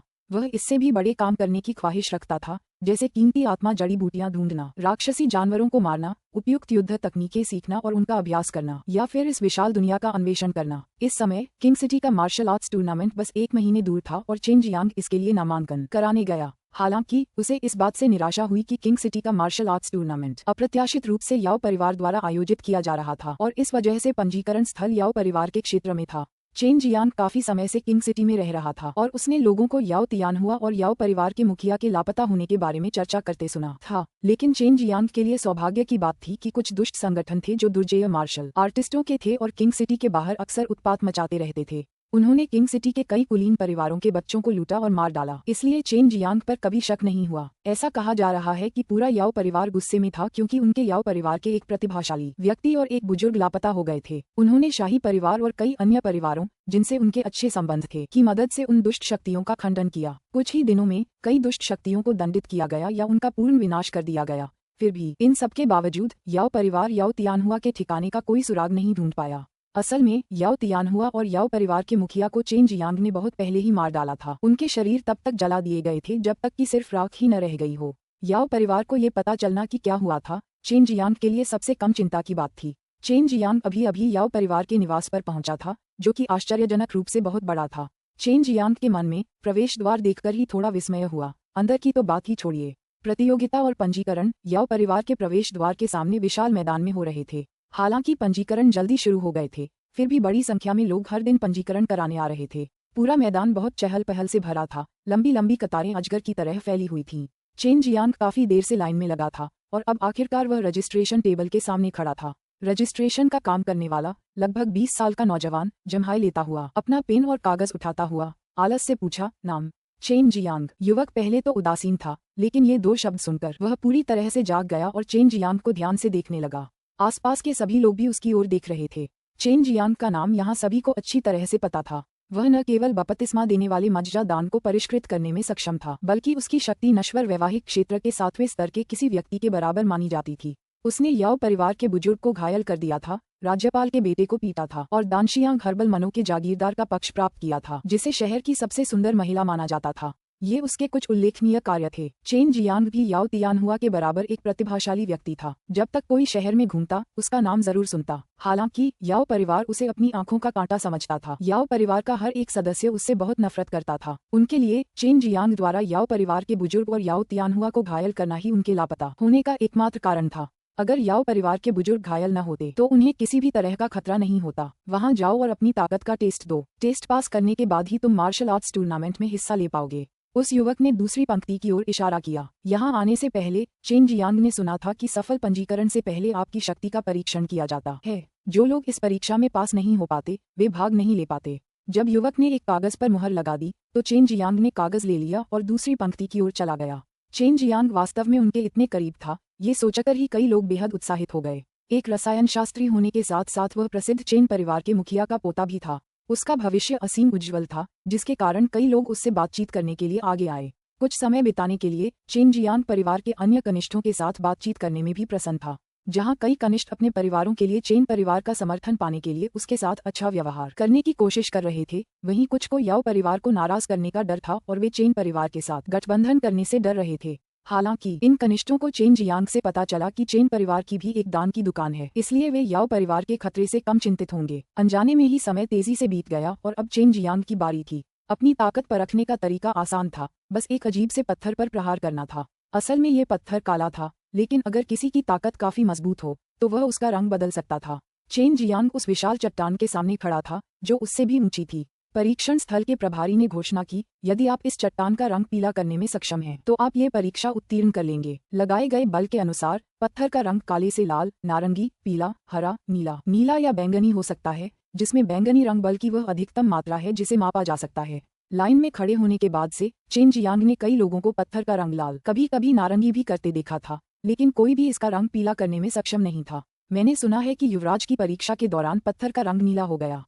वाह, सचमुच अतुलनीय शक्ति। ओह, मैंने ये भी सुना है कि याओ परिवार का एक जूनियर बहुत ही दुर्जेय था और उसने पत्थर को नीला भी कर दिया था। हाँ, बस इतना ही। महान जनरल लेंग की बेटी इसे बैंगनी रंग में बदलने में सक्षम थी। चेन जियांग ने अचानक कई लोगों को कुछ नामचीन हस्तियों की ताकत के बारे में चर्चा करते सुना। इस समय हर कोई उसे गौर से देख रहा था, उसके नतीजों का इंतजार कर रहा था। हर कोई चेन जियांग को देखना चाहता था और देखना चाहता था कि क्या उसकी ताकत वाकई उतनी ही जबरदस्त है जितनी उन्होंने सुनी थी, या ये सिर्फ एक बेबुनियाद अफवाह है। वहां मौजूद कई लोगों ने चेन जियांग की ताकत कभी नहीं देखी थी। चेन जियांग ने मुठ्ठियां भींचते हुए उस पत्थर को घूरकर देखा। चेन परिवार के पास भी इसी तरह का एक पत्थर था, हालांकि वह इससे थोड़ा छोटा था, फिर भी शक्ति का आकलन करने के लिए उतना ही कारगर था। उस पर प्रहार करना बहुत दर्दनाक था। दरअसल चेन जियांग ने बहुत समय पहले घर पर यह परीक्षण किया था। हालांकि उस समय वह पत्थर के रंग को मुश्किल से हल्का लाल कर पाया था, जो उसकी पूर्व शक्ति की कमजोरी को दर्शाता था। हालांकि हालात बदल चुके थे और अब चेन जियांग नश्वर मार्शल क्षेत्र के छठे स्तर पर पहुंच चुका था। वह अपनी ताकत का परीक्षण करने के लिए बहुत उत्सुक था। कुछ तैयारी के बाद चेन जियांग ने हल्की सांस ली। उसने अपने डेंटियन में वर्मिलियन बड और एजियो ड्रैगन ट्रू क्यूई को संचालित किया और उन्हें एक साथ मिला दिया। जैसे ही दोनों ट्रू क्यूई एक साथ मिलकर उसकी बाहों में समा गए, उसकी आस्तीन अचानक राख में बदल गई और उसकी मोटी बाह पर नीली नसें दिखाई देने लगीं। इस समय परीक्षण स्थल के चारों ओर सन्नाटा छा गया था। चेन जियांग के करीब मौजूद लोग उसकी भयानक ऊर्जा को महसूस कर पा रहे थे। इस अचानक और जबरदस्त शक्ति प्रदर्शन के बाद भीड़ विस्मय में थी। इस समय किसी को भी संदेह नहीं था कि चेन जियांग ने याओ परिवार के मुखिया को घायल कर दिया है। चेन जियांग की ऊर्जा से उत्पन्न प्रचंड दबाव से ही पूरी भीड़ दहशत में थी।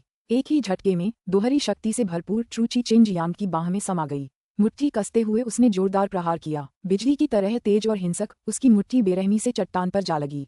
टकराना, वह पत्थर अचानक कई टुकड़ों में टूटकर जमीन पर बिखर गया। सच्ची क्यूई के विस्फोट के बाद कालिक हर जगह उड़ गई। अध्याय 0037 उदार पारिश्रमिक अध्याय 37 उदार पारिश्रमिक द्वारा संपादित क्लाउड गोट। हर कोई खाली दृष्टि से देख रहा था। शुरू में उन्होंने सोचा था कि पत्थर सिर्फ बैंगनी हो जाएगा, लेकिन अब चेन जियांग की मुट्ठियों ने इसे टुकड़े टुकड़े कर दिया। यहाँ तक कि ताकत मापने वाला पत्थर भी उसकी हिंसक शक्ति को सहन करने में सक्षम नहीं था। पहले कुछ लोग शक्ति मापने वाले पत्थर को नीले या बैंगनी रंग में बदल देते थे और उन्हें युवा पीढ़ी का नेता माना जाता था, लेकिन अब चेन जियांग ने शक्ति मापने वाले पत्थर को तोड़ दिया है। जाहिर है कि चेन जियांग की शक्ति उन लोगों से कहीं अधिक है। चेन जियांग अपने परिणाम से हैरान था, लेकिन अब चूंकि उसने शक्ति मापने वाला पत्थर तोड़ दिया था, उसे डर था कि याओ परिवार मुआवजे की मांग करेगा। क्या मैं पास हो गया? मेरा इरादा इसे तोड़ने का नहीं था। मैं तो बस परीक्षा के लिए अपनी पूरी ताकत लगाना चाहता था। मुझे अपनी किस्मत इतनी अच्छी होने की उम्मीद नहीं थी और अचानक मैं इसे तोड़ बैठा। चेन जियांग ने सिर खुजाते हुए मुस्कुराते हुए कहा। हर कोई उसे घृणा से देख रहा था। भाग्य से पत्थर तोड़ रहा था। केवल एक मूर्ख ही इस बकवास पर विश्वास करेगा। पास। प्रभारी व्यक्ति ने सोचा कि यदि इसे पास नहीं माना गया तो कोई भी पास नहीं हो पाएगा। उनकी शीट में एक अतिरिक्त टिकट जोड़ा गया, जिससे उन्हें king city martial art tournament में भाग लेने की अनुमति मिल गई। चेन जियांग ने गहरी सांस ली। जाहिर है याओ परिवार शक्ति मापने वाले पत्थर के लिए मुआवजा नहीं मांगने वाला था। निश्चित रूप से ये चेन जियांग की पूरी ताकत नहीं थी, क्योंकि वह केवल अग्नि और लकड़ी के गुण वाली ची का उपयोग कर रहा था और अन्य 3 गुण वाली सच्ची ची का अभी तक उपयोग नहीं किया गया था। यदि सभी 5 गुण वाली सच्ची ची का संयोजन हो जाता तो यह और भी अधिक शक्तिशाली होता। वह अग्नि और लकड़ी के गुणों वाली ची ऊर्जा के बीच सम्मिलन को परिपूर्ण करने के लिए कई दिनों से अभ्यास कर रहा था, जो एक दूसरे के पूरक होते हैं और एक अधिक शक्तिशाली सच्ची ची ऊर्जा में परिवर्तित होते हैं। यही एक मुख्य कारण था कि चेन जियांग समान स्तर के प्रतिद्वंद्वियों के बीच एक कठिन प्रतिद्वंद्वी था। चेन जियांग ने पंजीकरण से लौटने के तुरंत बाद गोलियों को परिष्कृत करना शुरू कर दिया। इस उम्र में भी उनके द्वारा परिष्कृत गोलियां कई पुराने कीमियागरों से बेहतर थीं। ऐसा चेन लुजोंग ने कहा। पिछले कुछ दिनों में उसने सु मियाओ से रसायन शास्त्र के कई कौशल और अनुभव सीखे थे और उन्हें चेन लुजोंग के साथ साझा किया था। चेन लुजोंग को भी उनसे काफी लाभ हुआ था, लेकिन चेन लुजोंग को लगा कि ये चेन जियांग की अपनी धारणाएं हैं, इसलिए वह अपने भतीजे की और भी अधिक प्रशंसा करने लगा। 10 दिन जल्दी बीत गए। उसके छोटे से आंगन में मुट्ठी के आकार के 6 सुनहरे फल चमक रहे थे। जैसे ही सूर्य की रोशनी उन पर पड़ी, एक बेहद आकर्षक सुनहरी चमक पैदा हुई। उनके पास से धातु के आध्यात्मिक फलों द्वारा उत्सर्जित तीव्र आध्यात्मिक ऊर्जा का अनुभव किया जा सकता था। यह एक गहन स्तर का उच्च श्रेणी का स्पिरिट फल है। मुझे आश्चर्य है कि इसका स्वाद कैसा है। चेन जियांग ने जबरदस्ती अपनी लार निगल ली। अगर उन बूढ़े कीमियागर को उसके विचार के बारे में पता चल गया तो उसे तुरंत पीट पीट कर मार डाला जाएगा। एक धातु स्पिरिट फल खाने का मतलब बस उसे फेंकना था। चेन जियांग ने सावधानीपूर्वक 6 चमकदार सुनहरे धातु के स्पिरिट फल उठाए और उन्हें अपने भंडारण थैली के अंदर रखने के बाद जल्दी से दुकान छोड़ दी और पास के डेनेक्सियांग हर्बल मनों में पहुंचे, जो पूरी तरह से कीमियागर की मदद लेने पर केंद्रित था। उन्होंने पहले से ही एक नोटिस तैयार कर लिया था। चेन परिवार के दान राजा के महल ने 3 ऐसे रसायन शास्त्रियों की भर्ती की है जो नश्वर स्तर की उच्च श्रेणी की गोलियां बनाने में सक्षम हो। पारिश्रमिक के रूप में धातु आत्मा फल दिया जाएगा। ऊपर उसने अपना नाम और पता भी लिखा। हालांकि उसके पास 6 धातु आत्मा फल थे, वह अपने उपयोग के लिए कुछ छोड़ने वाला था। आखिरकार यह धातु आत्मा फल भवन की नींव को परिष्कृत करने में भी बहुत उपयोगी है। चेन जियांग स्टो में लौट आया और धैर्यपूर्वक इंतजार किया। वह जानता था कि कई कीमियागर जल्द ही इनाम से आकर्षित होंगे और यहाँ आएंगे। आखिरकार एक धातु आत्मा फल एक अमूल्य गहन स्तर का उच्च श्रेणी का आत्मा फल है। हर कीमियागर उन्हें चाहता था। जल्द ही वह कई कीमियागरों को आकर्षित करने में सक्षम होगा। चेन जियांग को लंबे समय तक इंतजार नहीं करना पड़ा। तुरंत ही कोई आया और उसके बारे में पूछा। उसे आश्चर्य हुआ कि यह कोई कीमियागर नहीं था, बल्कि कोई ऐसा व्यक्ति था जिससे वह पहले से परिचित था। डेनेक्सियांग हर्बल जागीर का स्वामी हुआ यूयुन। चेन लुजोंग भी काफी असमंजस में था। उसे चेन जियांग द्वारा धातु आत्मा फल का उपयोग करके रसायनज्ञों को काम पर रखने के बारे में कुछ भी पता नहीं था, अन्यथा वह पहले ही उछल कूद कर रहा होता। हुआ यूयुन घोड़ागाड़ी से उतर गई और सीधे दुकान में पहुंची। इस समय उसने अपने चेहरे को घूंघट से नहीं छिपाया था। वह अपनी बर्फ सफेद पोशाक में सुरुचिपूर्ण और महान लग रही थी। चेन जियांग ने उसके सुंदर और सुरुचिपूर्ण चेहरे पर नाराजगी को देखते हुए तुरंत पूछा, मैनर लॉर्ड हुआ, क्या हुआ? हम्फ, धीमी सी खर्राटों के साथ हुआ यूयुन ने गंभीर चेहरे के साथ पूछा, क्या आपने वास्तव में कीमियागरों की भर्ती के लिए पारिश्रमिक के रूप में धातु आत्मा फल का उपयोग किया था? चेन लुजोंग एक पल के लिए आश्चर्यचकित हुआ, फिर जल्दी से चेन जियांग पर एक नजर डाली। क्या समस्या है? क्या इसकी अनुमति नहीं है? चेन जियांग को बोलते समय सिर हिलाते और हाथ फैलाते देख चेन लुजोंग दंग रह गया और चीख पड़ा। उसके तुरंत बाद उसने चिल्लाते हुए कहा, तुम बदमाश, तुम्हारे पास वास्तव में धातु का आत्मा फल है और तुम इसका उपयोग कीमियागरों को पारिश्रमिक देने के लिए कर रहे हो। क्या तुम पागल हो?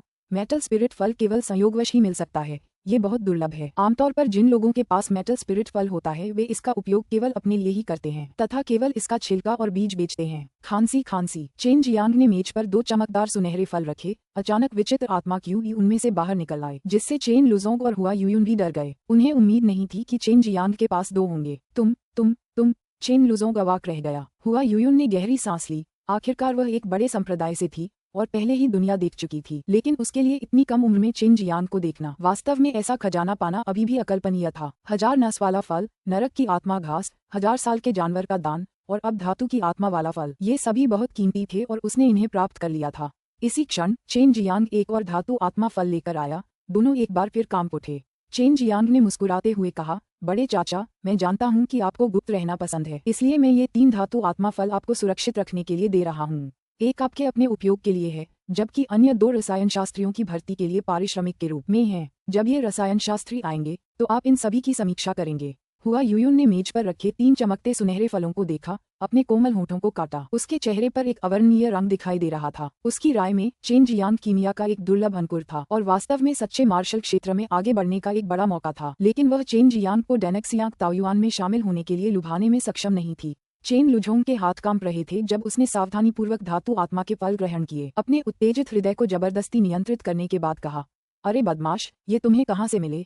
चेन जियांग ने अनायास ही कहा, कल रात पहाड़ों में अभ्यास करते समय मुझे एक छिपी हुई जगह मिली। मैंने पूरे पेड़ को वापस अपनी जगह पर रख दिया। धातु आत्मा वृक्ष सामान्यतः 5 फल देता है। लगता है अब तुम काफी अमीर हो गए हो।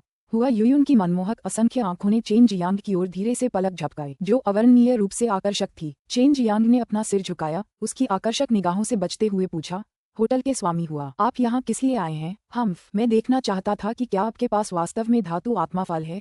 लेकिन आपका ये दृष्टिकोण बहुत अधिक हाई प्रोफाइल है, ये बहुत परेशानी भरा होगा। पहले याओ परिवार ने आपके चेन परिवार दान किंग हॉल पर एक रत्ती भी ध्यान नहीं दिया था, लेकिन अब वे आपको अपनी दुकान सुचारू रूप से खोलने की अनुमति नहीं देंगे, क्योंकि अब आप कीमियागरों को आकर्षित करने के लिए धातु आत्मा फल का उपयोग कर रहे हैं। जो हमें रोकने की हिम्मत करेगा, मैं उसे मार डालूंगा, चेन लुजोंग ने राजसी आवाज में दहाड़ते हुए कहा। उसे अभी अभी एक धातु आत्मा फल मिला है, कुछ समय दिया जाए तो वह इसे एक गोली में परिष्कृत करने में सक्षम हो जाएगा और इस प्रकार उसकी वर्तमान अड़चन को तोड़ना आसान हो जाएगा। अध्याय 0038 डैन किंग अध्याय 38 डैन किंग द्वारा संपादित क्लाउड गोट। युवा स्वामी चेन, आपको मेरे पिछले निमंत्रण पर पुनर्विचार करना चाहिए, वह केवल एक अच्छा अवसर था और आपको इस पर सावधानीपूर्वक पुनर्विचार करना चाहिए। हुआ यूयुन की निर्मल और सुंदर आंखों में थोड़ी सी विनती का भाव झलक रहा था। हुआ यूयुन के चले जाने पर चेन लुझोंग ने चेन जियांग को एक अजीब नजर से देखा और फिर धीमी आवाज में पूछा, बेटा, वह औरत भी डैनशियांग हवेली की प्रबंधक है, लेकिन तुम्हारे सामने उसने जरा भी घमंड नहीं दिखाया। उसने तुम्हें कहाँ बुलाया था? TLN, मैं हॉल लॉर्ड की जगह मैनेजर शब्द का प्रयोग करूंगा। उसने मुझे डैनशियांग ताओयुआन में प्रवेश करने के लिए आमंत्रित किया, लेकिन चूंकि मेरी रुचि चरम मार्शल संप्रदाय में प्रवेश करने में अधिक है, इसलिए मैंने मना कर दिया। क्या? चेन लुझोंग एक पल के लिए अवाक रह गया, फिर तुरंत चेन जियांग के सिर पर प्रहार करते हुए बोला, दानजियांग ताओयुआन सभी रसायन शास्त्रियों के लिए पवित्र भूमि है और तुम जैसे बदमाश ने इसे ठुकरा दिया। चेन जियांग ने अपना सिर सहलाया, अपना मुंह सिकोड़ते हुए कहा, दादाजी, यह महिला सिर्फ एक नौकरानी है। इसने डैनेक्सियांग ताओयुआन में शामिल होने के लिए कई अन्य लोगों को मूर्ख बनाया था और मैं ऐसी मूर्खतापूर्ण बातें नहीं करूंगा। एक संप्रदाय में नामांकन करना एक बहुत ही महत्वपूर्ण मामला है और मैं एक ऐसे संप्रदाय में नामांकन करना चाहता हूं जिसकी मैं प्रशंसा करता हूं। एक बार कोई किसी संप्रदाय का शिष्य बन जाए तो उसे छोड़ना बहुत कठिन होगा, जब तक कि संप्रदाय द्वारा ही उसे निर्वासित न कर दिया जाए, और एक बार निर्वासित होने के बाद कोई अन्य संप्रदाय उसे स्वीकार नहीं करेगा। इसलिए चेन जियांग ने जिस संप्रदाय को चुना था उस पर सावधानीपूर्वक विचार करना चाहता था। चेन जियांग के पास सुमेयाओ थी जो उसे कीमिया सिखाती थी, साथ ही आत्मा की जड़ी बूटियों को परिपक्व करने के लिए ड्रैगन लार अभ्यास भी था। उसे बस डैनेक्सियांग ताओयुआन में प्रवेश करने की कोई इच्छा नहीं थी। इस प्रकार वह चरम मार्शल संप्रदाय में प्रवेश करना चाहता था, जिसकी एक बहुत मजबूत विरासत है। कुछ ही देर पहले दो कीमियागर दरवाजे पर दिखाई दिए। चेन लुजोंग मुख्य रूप से स्क्रीनिंग के लिए जिम्मेदार था। मुख्य रूप से कीमियागर पहले धातु आत्मा फल पर एक नजर डालना चाहते थे, इसलिए चेन लुजोंग ने गर्व से उनके सामने धातु आत्मा फल निकाला। इन कीमियागरों को ईर्ष्या से देखते हुए चेन लुजोंग अपने दिल में बहुत खुश हुआ। चेन लुजोंग ने पहले उन्हें स्वयं गोलियां परिष्कृत करने दी, उसके बाद उन्होंने उन्हें नश्वर स्तर की मध्यम श्रेणी की गोली परिष्कृत करने को कहा। गोली की गुणवत्ता और कीमिया प्रक्रिया के समय को देखकर उन्होंने इन कीमियागरों के स्तर की पहचान की। चेन लुजोंग को जिस बात ने उदास किया वह ये थी कि केवल एक ही दिन में, हालांकि दसियों लोग आवेदन कर रहे थे, लेकिन केवल 2 या 3 को ही कीमियागर माना जा सका। इसके अलावा कई लोग मानकों को पूरा करने में भी असफल रहे, यहाँ तक कि कुछ लोग ऐसे भी थे जो मुश्किल पानी में मछली पकड़ने का इरादा रखते थे। TLN, चीनी मुहावरा हूँ शुई मोयूं इक्वल संकटग्रस्त जल में मछली, अर्थ खतरनाक स्थिति में लाभ कमाने का प्रयास करना। चेन जियांग चिंतित नहीं था, क्योंकि कई कीमियागर अक्सर कीमिया के लिए खुद को एकांत में रखते हैं और इस तरह उन्हें अभी तक जानकारी प्राप्त नहीं हुई है। इसलिए उन्होंने अनुमान लगाया कि अगले कुछ दिनों में किंग सिटी के कई बलों से जुड़े कई कीमियागर आवेदन करेंगे। चेन जियांग ने केवल 4 अच्छे कीमियागरों की भर्ती करने की योजना बनाई थी। 2 धातु आत्मा फल 4 कीमियागरों को कुछ समय के लिए यहाँ रहने के लिए पर्याप्त से अधिक है और उस समय तक डैन किंग हॉल मजबूत और समृद्ध होगा और किसी भी कीमियागर को भर्ती करने में असमर्थ होने का डर नहीं होगा। पहले की तरह चेन जियांग अपनी मूल दिनचर्या में लौट आया। रात में अभ्यास करने के लिए बाहरी इलाके में जाता और डैन किंग हॉल में गोलियों को परिष्कृत करने के लिए सुबह जल्दी लौट आता। नोटिस पोस्ट करने के 3 दिन बाद चेन जियांग शहर के बाहर पहाड़ों से लौटा। सुबह सुबह देखा कुछ भूरे सफेद बालों वाले बूढ़े लोग डैन किंग हॉल के प्रवेश द्वार के आसपास खड़े थे। इस समय आकाश में अभी अभी उजाला हुआ था। डैन किंग हॉल अभी तक खुला नहीं था, इसलिए रसायनज्ञ पद के ये उम्मीदवार केवल धैर्यपूर्वक प्रतीक्षा कर सकते थे। सामान्य दिनों में ये रसायनज्ञ हमेशा एकांत प्रिय रहते थे, यहाँ तक कि अगर उनके सामने कई आध्यात्मिक सिक्के भी रख दिए जाएं तो भी वे पलक नहीं झपकाएंगे। लेकिन वे इन दुर्लभ और कीमती आध्यात्मिक जड़ी बूटियों को खजाने की तरह मानते हैं, क्योंकि किसी भी मात्रा में आध्यात्मिक सिक्के इन्हें खरीद नहीं सकते। चेन जियांग ही वह व्यक्ति था जिसने स्टोव का नाम डैन किंग हॉल रखा था, क्योंकि उनके पास पर्याप्त मात्रा में गोलियां थीं, इसलिए वे इसे खोल पाएंगे।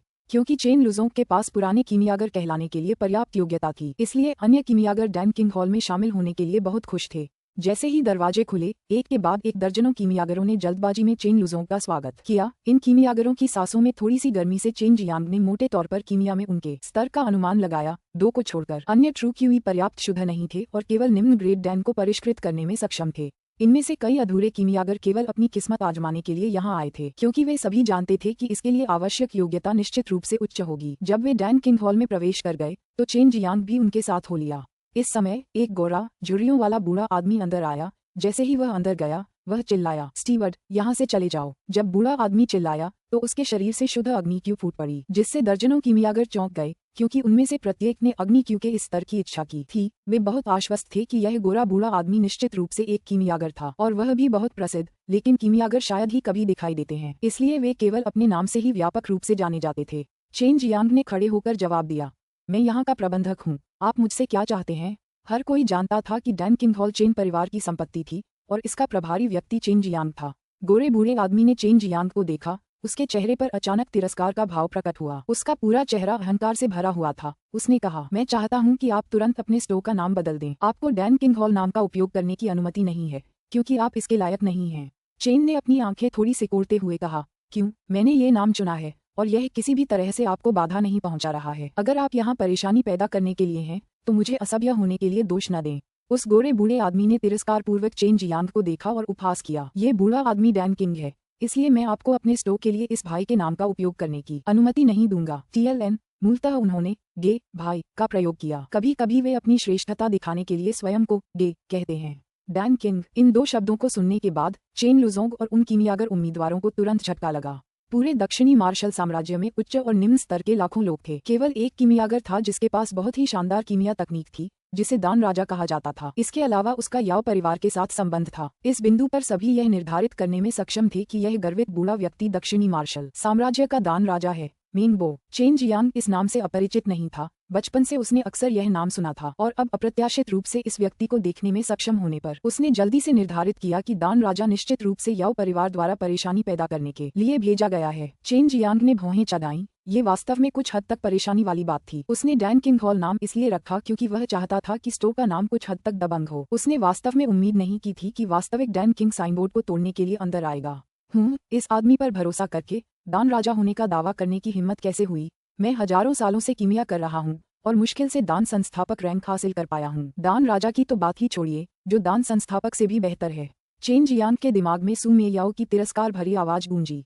चेन जियांग अपने दिल में थोड़ा हैरान था। इस समय उसे पता चला कि मूल रूप से वह नाम एक कीमियागर के स्तर के लिए नामित किया गया था। उसकी आंखें चमक उठी। मेंगबो का उपहास करते हुए कहा, तुम एक दान राजा होने का दावा करने की हिम्मत करते हो? क्या तुम्हारे पास उन बड़े संप्रदायों में जाने और दिखावा करने की क्षमता है?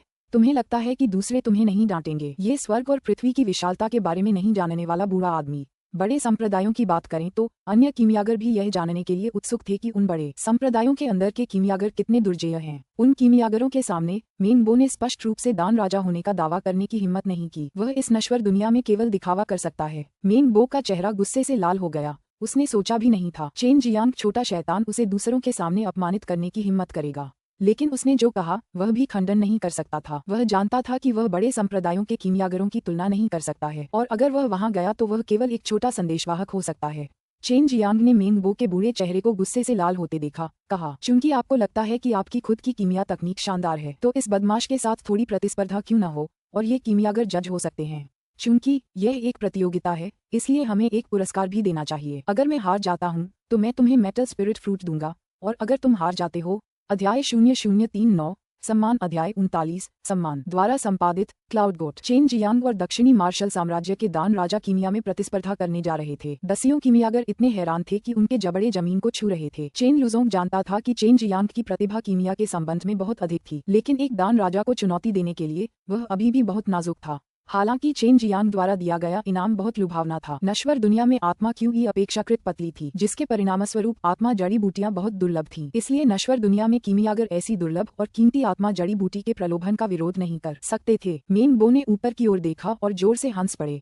हा, ऐसी स्थिति में ये बूढ़ा आदमी आपके साथ आएगा। अगर मैं हार गया तो मैं आपको अपनी प्रोफाउंड यान कीमिया भट्ठी दे दूंगा। गहन यान कीमिया भट्ठी, यह एक प्रसिद्ध भट्ठी है। ऐसा कहा जाता है कि यह कीमती गहन यान पत्थर से बना है। ये कहा गया था कि भट्ठी के अंदर एक रहस्यमय शक्ति थी, जो कि मेंगबो के लिए कीमिया में इतनी महान उपलब्धियां हासिल करने का कारण भी है।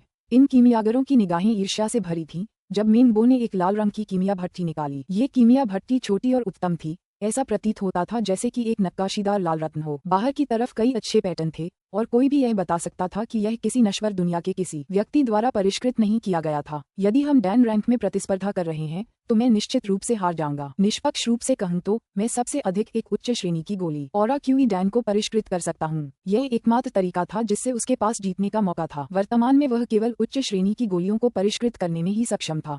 ऑरा ची दान नश्वर मार्शल क्षेत्र के छठे स्तर के अभ्यासी के लिए बहुत सहायक होता है, क्योंकि नश्वर मार्शल क्षेत्र का 7वां स्तर सच्ची आभा का क्षेत्र होता है और इस अवस्था में व्यक्ति सच्ची ची को आभा में परिवर्तित करने में सक्षम होता है। ऑरा ची दान प्राप्त करने के बाद यह नश्वर मार्शल क्षेत्र के छठे स्तर के मार्शल कलाकारों को आभा ची से परिचित होने में मदद करता है, जबकि नश्वर मार्शल क्षेत्र के 7वें स्तर के मार्शल कलाकार अपनी सच्ची ची को मजबूत करने के लिए ऊर्जा ग्रहण करते हैं, जिससे सच्ची ची को आभा में परिवर्तित करना बहुत तेज और आसान हो जाता है और इसे तेजी से मजबूत भी करता है। कोई बात नहीं, अब शुरू करो। मेंग बो ने आसानी से सहमति व्यक्त की। उसकी आंखों में चेन जियांग की कीमिया प्रतिभा कितनी भी उच्च क्यों न हो, आखिरकार वह केवल एक छोटा शैतान है। उसके लिए जीतना बिल्कुल असंभव था। अगर उसकी परिष्कृत गोली की गुणवत्ता चेन जियांग जितनी अच्छी नहीं थी तो वह भी अपनी हार के बारे में ईमानदारी से आश्वस्त होगा। अभी से शुरू करो। हर कोई अपनी जड़ी बूटियों के लिए खुद जिम्मेदार है। अगर तुम्हारे पास नहीं है तो मैं तुम्हारे आने का इंतजार करूंगा ताकि तुम पीछे न रह जाओ, चेन जियांग ने कहा। 1 महीने से अधिक समय से वह लगातार अन्य गोलियों को बनाने का अभ्यास कर रहा था। उसने ऑरा ची डैन को भी कई बार बनाया था। इसके अलावा शुरुआत में कुछ असफलताओं के बाद उसे इसके मूल सिद्धांतों की पूरी समझ हो गई थी और अब तक वह फिर कभी असफल नहीं हुआ है।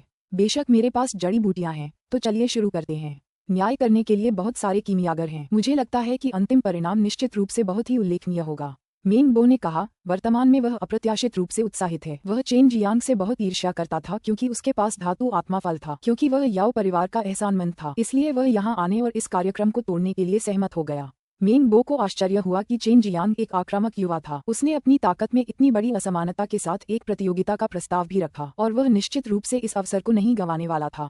चेन लुझोंग और अन्य रसायन शास्त्री भी बहुत रोमांचित थे क्योंकि वे स्वयं देख सकते थे कि प्रसिद्ध डैन किम की गोली कैसे तैयार की जाती है, जो कि एक दुर्लभ अवसर है। अधिकांश गोली शोधन विधियां समान थीं, लेकिन जड़ी बूटियों से निपटने की प्रक्रिया कुछ भी नहीं बल्कि अलग थी। इसके अलावा कुछ जड़ी बूटियों की प्रकृति बहुत विशेष थी। इस प्रकार की जड़ी बूटियों से निपटते समय बहुत सतर्क रहना पड़ता है, अन्यथा यह विफल हो जाएगा और सबसे खराब स्थिति में भट्ठी फट जाएगी। इसके अलावा जड़ी बूटियां नष्ट हो जाएंगी। निम्न श्रेणी की गोलियों के लिए ये ठीक था, लेकिन उच्च श्रेणी की गोलियों के दौरान विफलता, कई कीमियागर लंबे समय तक इसके बारे में परेशान थे। इस बिंदु पर चेन जियांग और मेंग बो ने एक साथ अपनी अपनी कीमिया भट्ठी में आग डाली। भट्ठी के अंदर अग्नि क्यूई का उत्पादन किया, जबकि एक साथ अंदर के तापमान को नियंत्रित किया। उसके बाद ही जड़ी बूटियों को अंदर रखा। आभा क्यूई दान के लिए आवश्यक जड़ी बूटियां हालांकि कुछ महंगी थीं, लेकिन फिर भी बाजार में बेचना लाभदायक था। प्राथमिक जड़ी बूटियां थीं युआन स्पिरिट मड, पृथ्वी आभा घास जड़, गहन आत्मा जिनसिंग, नरक की आग घास। फिर कुछ सहायक जड़ी बूटियां थीं, मुख्य रूप से 50 वर्ष से अधिक पुरानी जिनसिंग, स्पिरिट घास, शोवू, पृथ्वी स्पिरिट घास और अन्य सामान्य स्पिरिट जड़ी बूटियां।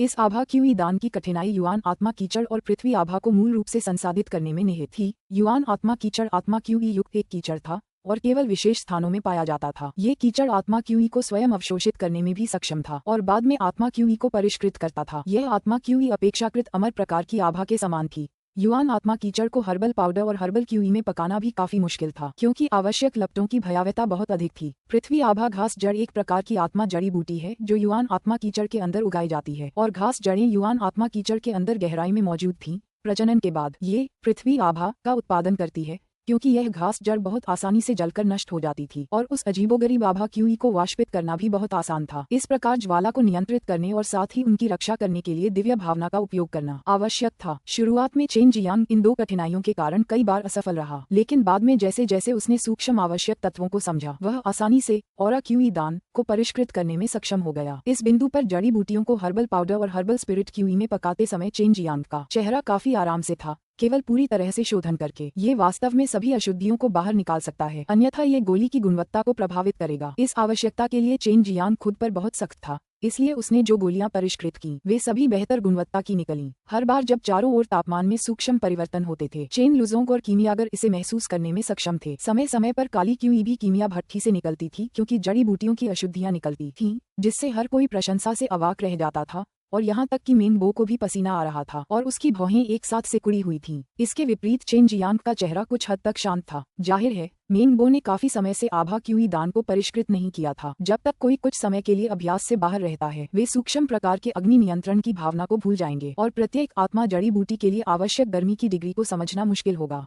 अचानक मेंगबो की माणिक जैसी कीमिया भट्ठी थोड़ी हिल गई। उसमें से 5 या 6 अलग अलग रंग की आत्मा क्यूई उठ रही थी। मेंगबो ने भी एक गलती की। एक दान राजा वास्तव में नश्वर स्तर के मध्यम श्रेणी की गोली के शोधन के दौरान विफल हो गया। उपस्थित सभी कीमियागर बहुत निराश हुए और कुछ ने गुप्त रूप से इस दान राजा का तिरस्कार भी किया। दादाजी, उन्हें ऑरा क्यूई दान जड़ी बूटियों का एक सेट दे दीजिए, वह फिर से परिष्कृत हो जाएंगे। उनके पास अभी भी समय है। चेन जियांग ने अपनी आंखें खोलीं और हल्के से कहा।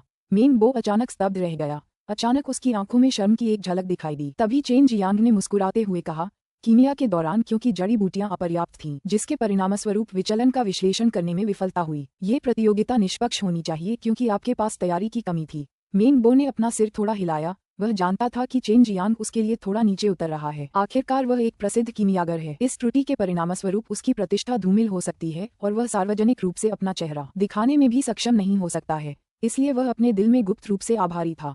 इस बिंदु पर उन्होंने समझा कि चेन जियांग अफवाहों की तरह घमंडी नहीं था। चाहे वह लोगों के साथ व्यवहार करने का कौशल हो या सूक्ष्मता, वह याओ तियानहुआ से कहीं बेहतर था, जिसका उसने कई बार मार्गदर्शन किया था। चेन लुजोंग जल्द ही जड़ी बूटियां ले आया। मेंगबो ने फिर से शोधन शुरू कर दिया, लेकिन इस बार वह शांत हो गया था और अब चेन जियांग को कम नहीं आंकता था। उसने वास्तव में चेन जियांग को समान कौशल के प्रतिद्वंद्वी के रूप में माना था। थोड़ा समय बीत गया, हालांकि वहां बहुत शांति थी। चेन लुजोंग और वहां मौजूद कीमियागरों को पता था कि इन दो कीमिया भट्टियों के भीतर बहुत जटिल प्रक्रिया चल रही थी। आधा घंटा बीत गया। आखिरकार गोली को संघनित करने का समय आ गया। चेन जियांग नेतृत्व कर रहा था। तभी उसने देखा कि चेन जियांग एक हरे रंग का तरल पदार्थ लेकर आया और उसे रासायनिक भट्टी के एक छेद में टपकाया। ये तरल पदार्थ पानी में घुली हुई ड्रैगन की लार थी, जिसे गोली संघनन के समय मिलाने से गोली की गुणवत्ता में सुधार होता है। सू मेयाओ ने उसे ये बताया था। चेन जियांग ने अपनी आंखें खोलीं और थोड़ा क्यूई से विनती की और इस समय मेंगबो ने अपना माथा पोंछा। वह भी समाप्त हो गया था। अध्याय 0040 अग्नि ड्रैगन रक्त Z। अध्याय 40 अग्नि ड्रैगन रक्त Z। संपादक क्लाउड गोट। मेंगबो मूल रूप से दोष ढूंढने आया था, लेकिन अब उसे अपने दिल में शर्म आ रही थी। वह चेन जियांग के पिछले आचरण के लिए आभारी था, इसलिए उसने फैसला किया कि भले ही वह जीत जाए, वह धातु आत्मा फल स्वीकार नहीं करेगा। एक साधारण स्थिति में 3 आभा क्यूई दान को एक बार में परिष्कृत किया जा सकता है और दुर्जेय कीमियागर एक बार में 4 गोलियों को परिष्कृत कर सकते हैं। जब मेंगबो ने प्रोफाउंड यांग कीमिया भट्टी का ढक्कन खोला तो हल्के पीले रंग के निशान के साथ 4 पारदर्शी गोलियां धीरे धीरे ऊपर उठती हुई देखी जा सकती थीं। 4 ऑरा क्यूई दान राजा के योग्य। पास में ही एक कीमियागर प्रशंसा करने से खुद को नहीं रोक सका। रंग और हर्बल सुगंध को देखते हुए गोली की गुणवत्ता उत्कृष्ट होनी चाहिए। इस समय चेन जियांग की बारी थी और चेन जियांग ने अपनी कीमिया भट्टी खोलने के बाद धीरे से फूंका। जैसे ही धुंध उड़ गई, इस बार हर कोई चौंक गया। उनके चेहरे पर आश्चर्य स्पष्ट रूप से दिखाई दे रहा था। भट्टी के अंदर 5 उत्कृष्ट रूप से तराशी गई दोषरहित गोलियां दिखाई दे रही थीं। साथ ही सफेद चमक का एक निशान भी था। ऑरा क्यूई डैन में कोई भी दिखाई देने वाली अशुद्धियां नहीं थीं। जैसे ही जड़ी बूटियों की सुगंध उनकी नाक में प्रवेश कर गई, कोई भी इस पर विश्वास नहीं कर सका। न केवल 5 गोलियां, बल्कि उत्कृष्ट गुणवत्ता भी। ये स्तर मेंगबो से कहीं अधिक है। मेंगबो ने आह भरी जब उन्होंने चेन जियांग को देखा तो उनकी आंखें सम्मान से भरी थीं। इससे पहले उन्होंने सोचा था कि चेन जियांग याओ तियानहुआ के समान ही था, हालांकि कुछ हद तक प्रतिभाशाली, लेकिन अभी भी घमंडी और अभिमानी था। लेकिन अब उन्होंने देखा कि चेन जियांग परिष्कृत आभा क्यूई दान गुणवत्ता उससे कहीं अधिक बेहतर थी और मदद नहीं कर सका, लेकिन ईमानदारी से आश्वस्त हो गया। मैं हार गया, मेंगबो ने आह भरी और कहा। वह अब अहंकार से भरा दान राजा नहीं था और अब वह बहुत बूढ़ा लग रहा था। आखिरकार यह उसके लिए एक बड़ा झटका था। मेंग लाओ, मुझे लगता है कि तुम आमतौर पर ऑरा ची दान का निर्माण नहीं करते, फिर भी तुमने एक अपरिचित परिस्थिति में इतनी अच्छी गुणवत्ता वाली गोली का निर्माण कर लिया। एक कनिष्ठ के रूप में मैं प्रभावित हूँ। ठीक है, हम इसे बराबरी का मुकाबला मानते हैं। न मैं जीता और न तुम हारे। चेन जियांग ने हल्की मुस्कान दिखाई। पूरे दक्षिणी मार्शल साम्राज्य में मेंगबो सबसे शक्तिशाली रसायनज्ञ था। उससे दोस्ती करना बेहतर था। TLN लाओ का अर्थ है बूढ़ा। इसका प्रयोग किसी ऐसे व्यक्ति से बात करते समय किया जाता है जो उनका करीबी हो और उनसे उम्र में बहुत बड़ा हो। मेंगबो ने अपना सिर हिलाया और फिर लाल चमकती हुई प्रोफाउंड यांग कीमिया भट्टी निकाली और उसे चेन जियांग को सौंप दिया। खोया तो खोया है, ये कीमिया भट्टी आपकी है। कई वर्षों से मैं इस कीमिया भट्टी पर निर्भर रहा हूँ और कुछ बुनियादी चीजों की उपेक्षा की है। इसका मुझसे बेहतर मालिक होना चाहिए। मेंगबो और चेन जियांग के कार्यों ने वहां उपस्थित कीमियागरों को प्रशंसा से भर दिया। इससे उन्हें उनके बारे में एक नई समझ मिली। चेन जियांग ने अपना हाथ फैलाया। मेंग लाओ, आपको हमारे दान राजा गैल में शामिल होना चाहिए। स्टो का मुख्य कीमियागर बनना चाहिए। गहन यांग भट्टी आपकी है जब तक आप अभी भी धातु आत्मा फल प्राप्त कर सकते हैं। सभी लोग आश्चर्यचकित थे। चेन जियांग वास्तव में मेंग बो को दान किंग हॉल में लाना चाहता था। चेन लुजोंग की आंखें चमक उठीं। वह क्षमा याचना करते हुए मुस्कुराया और जल्दी से बोला, इस डैन किंग हॉल को मेंग लाओ को कार्यभार संभालने की आवश्यकता है, तभी यह निस्संदेह डैन किंग हॉल हो सकता है। मेंग बो ने एक पल के लिए सोचा, कहा, अच्छा, लेकिन इस कीमिया भट्ठी को आपको स्वीकार करना होगा। आपके पास बहुत ठोस मूल बातें हैं। इस भट्ठी की मदद से आपको आधे प्रयास से दोगुना परिणाम मिलेगा। आश्चर्यजनक रूप से मेंग बो ने उनकी बात मान ली, लेकिन वहां उपस्थित कीमियागर एक ऐसे शक्तिशाली दान राजा की उपस्थिति से बहुत नाखुश थे। अब वे दान राजा हॉल में प्रवेश करने के बाद अशांत जल में मछली पकड़ने में सक्षम नहीं होंगे। इस समय एक बूढ़े आदमी ने कहा, मैनेजर चेन, ये बूढ़ा आदमी यहाँ कीमियागर बनना नहीं चाहता है, केवल एक चौकीदार बनने की उम्मीद करता है। आपको भी भुगतान करने की आवश्यकता नहीं है। बूढ़े व्यक्ति को देखकर अन्य लोग भी उनके पीछे चले गए और उन्होंने बिना वेतन के यहाँ रहने की इच्छा व्यक्त की, क्योंकि वे मिलकर डैन किंग से बहुत कुछ सीख सकते हैं। ठीक है, मेंग लाओ, आप जिम्मेदारी लें। चेन जियांग ने अपना सिर खुजलाया और हंस दिया। मेंग बो ने दर्जनों बूढ़ों को देखते हुए भौहें चढ़ाईं, फिर सिर हिलाया। आप पीछे रह सकते हैं। इसके बाद चेन लुजोंग और मेंग बो ने दर्जनों बूढ़ों में से 2 अच्छे कीमियागरों को चुना और उन्हें पारिश्रमिक के रूप में धातु आत्मा फल दिया। मेंग बो के शामिल होने के बाद चेन जियांग को राहत महसूस हुई। कम से कम अब उसे खुद से गोलियां परिष्कृत करने की जरूरत नहीं है, जो उसके लिए बहुत थकाऊ था। ग्रेंडिंकल, आपको प्रबंधक होना चाहिए। आप कई वर्षों से स्पिरिट डैन हॉल का प्रबंधन कर रहे हैं और इस संबंध में काफी अनुभवी हैं, जबकि मेंग लाओ और अन्य वरिष्ठ केवल कीमिया के लिए जिम्मेदार हैं। हालांकि मेंग बो एक दान राजा है, लेकिन 12मासी कीमिया के लिए एकांत में चला जाता है, इसलिए प्रबंधन के संबंध में कोई अनुभव नहीं था। मेंग बो और अन्य लोगों को भी कोई सुराग नहीं था। चेन लुजोंग ने भी सिर हिलाया। अब डैन किंग हॉल के अंदर 4 अपेक्षाकृत अच्छे कीमियागर और 1 दर्जन या तो साधारण स्तर के कीमियागर थे। याओ परिवार और डैनक्सियांग हर्बल मनों की तुलना में उनके पास अन्य बलों की तुलना में कई कीमियागर थे। रात में चेन जियांग और सफेद चमकदार बालों वाले कुछ बुजुर्ग एक साथ बैठकर रसायन विद्या की तकनीकों पर चर्चा कर रहे थे। चेन जियांग को सू मेयाओ ने रसायन विद्या सिखाई थी और उनकी यह तकनीक बहुत ही शानदार थी। उन्होंने अपने अनुभव के साथ कुछ उपयोगी सुझाव भी दिए, जिससे रसायन शास्त्रियों के समूह को बहुत लाभ हुआ। सभी चेन जियांग की प्रशंसा कर रहे थे, क्योंकि इतनी कम उम्र में ही उन्होंने इतनी सारी बातें समझ ली थीं, जिन्हें देखकर वे आश्चर्यचकित रह गए। चेन जियांग, आज सुबह के अपमान के लिए कृपया मुझे माफ कर दो। याओ परिवार ने एक बार मुझे कुछ जड़ी बूटियां दी थीं, इसलिए मैं उनका एहसानमंद हूँ, लेकिन अब से मेरे और उनके बीच ये बात खत्म हो गई है। मेंग बो का चेहरा शर्म से लाल हो गया। चेन जियांग मुस्कुराया, कहा, अतीत अतीत है। याओ परिवार की मेरे प्रति नफरत गहरी जड़ें जमाए हुए है। आखिरकार मैंने उन्हें हार का सामना करना पड़ा। अब उसे एक अच्छी कीमिया भट्ठी और एक उत्कृष्ट कीमियागर मिला है, और यह सब याओ परिवार की बदौलत है। वह अपने दिल में याओ परिवार के प्रति गुप्त रूप से आभारी था। फिर हमें कड़ी मेहनत करनी होगी, क्योंकि king city martial art tournament शुरू होने वाला है। मुझे खुद को तैयार करना होगा। मुझे पहले आना होगा और उस सच्चे एलिमेंटल डैन को प्राप्त करना होगा।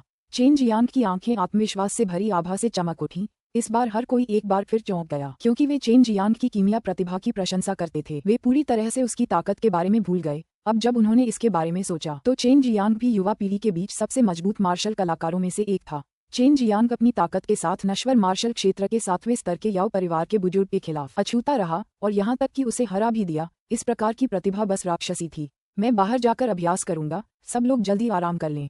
चेन जियांग ने यह वाक्य छोड़ दिया और चला गया। किंग सिटी के बाहरी इलाके में जंगल के अंदर चेन जियांग ने एक उग्र लाल आभा के साथ चमकती हुई गहन यांग कीमिया भट्ठी को देखा। वह अपने दिल में कुछ उत्साहित था। जब उसने भट्ठी को छुआ तो उसने जाना कि भट्ठी असाधारण थी। सू मेयाओ और बाई यूयू, 2 अद्वितीय सुंदरियां भी रिंग से बाहर आईं और चेन जियांग द्वारा जीते गए प्रोफाउंड यांग फनेस को देखा। आग ड्रैगन रक्त जेड। बाई यूयू मदद नहीं कर सका, लेकिन कुछ कदम पीछे हट गया। आम दिनों में ये खूबसूरत सुंदरता हमेशा ठंडी थी, लेकिन अब वास्तव में इस गहन यांग भट्ठी से डर गई थी। सू मेयाओ की आंखें कीमिया भट्ठी को देखते हुए चमक रही थीं, फिर नीचे झुकी और अपने नाजुक हाथों से उसे धीरे से सहलाया, जैसे किसी बच्चे को सहला रहे हों। बाई यूयू धीरे धीरे आए, हठपूर्वक जमीन पर प्रोफाउंड यांग भट्ठी को घूर रही थी। बैंगनी पोशाक में लिपटा उसका कोमल शरीर वास्तव में थोड़ा कांप रहा था। ऐसा लग रहा था जैसे वह किसी दुश्मन का सामना कर रही हो। हाँ, वास्तव में यह अग्नि ड्रैगन रक्त जेड है। मैंने नहीं सोचा था कि आपको इस तरह का चरम खजाना मिलेगा। अगर उस आधे पके हुए दान राजा को पता चला तो वह शायद दुख से मर जाएगा। सू मेयाओ मुस्कुराया और उसका चेहरा खुशी से भरा था। ये वास्तव में मंत्रमुग्ध और मार्मिक था, जिससे लोग ऐसे थे कि वे उसे प्यार और स्नेह के साथ अपनी बाहों में लेने के लिए इंतजार नहीं कर सकते थे। चेन जियांग ने जल्दी से भट्ठी को हटा दिया। हालांकि वह नहीं जानता था कि फायर ड्रैगन रक्त जेड क्या है, लेकिन वह देख सकता है कि बाई यूयो इस कीमिया भट्ठी से बहुत डरती थी। कुछ अपराध बोध के साथ उसने कहा, यूयो बहन, मुझे खेद है। मुझे नहीं पता था कि आप इस चीज से डरते हैं। बाई यूयो का रंग बहुत हल्का हो गया, फुसफुसाया, ये ठीक है, यह आपकी गलती नहीं है। उसकी आवाज वास्तव में इतनी कोमल और मोहक थी। चेन जियांग एक पल के लिए आश्चर्यचकित हुए बिना नहीं रह सका। एक अकथनीय कोमलता अचानक उसके दिल में उमड़ पड़ी और उसने एक अकथनीय आराम महसूस किया। बाय यूयू ने चेन जियांग के रंग को कुछ अजीब देखा, ठंडे स्वर में कहा, मैं शैतानी अभ्यास करता हूँ और मेरा चरम यिंग शरीर इस चरम यांग अग्नि ड्रैगन रक्त जेड के साथ संघर्ष करता है।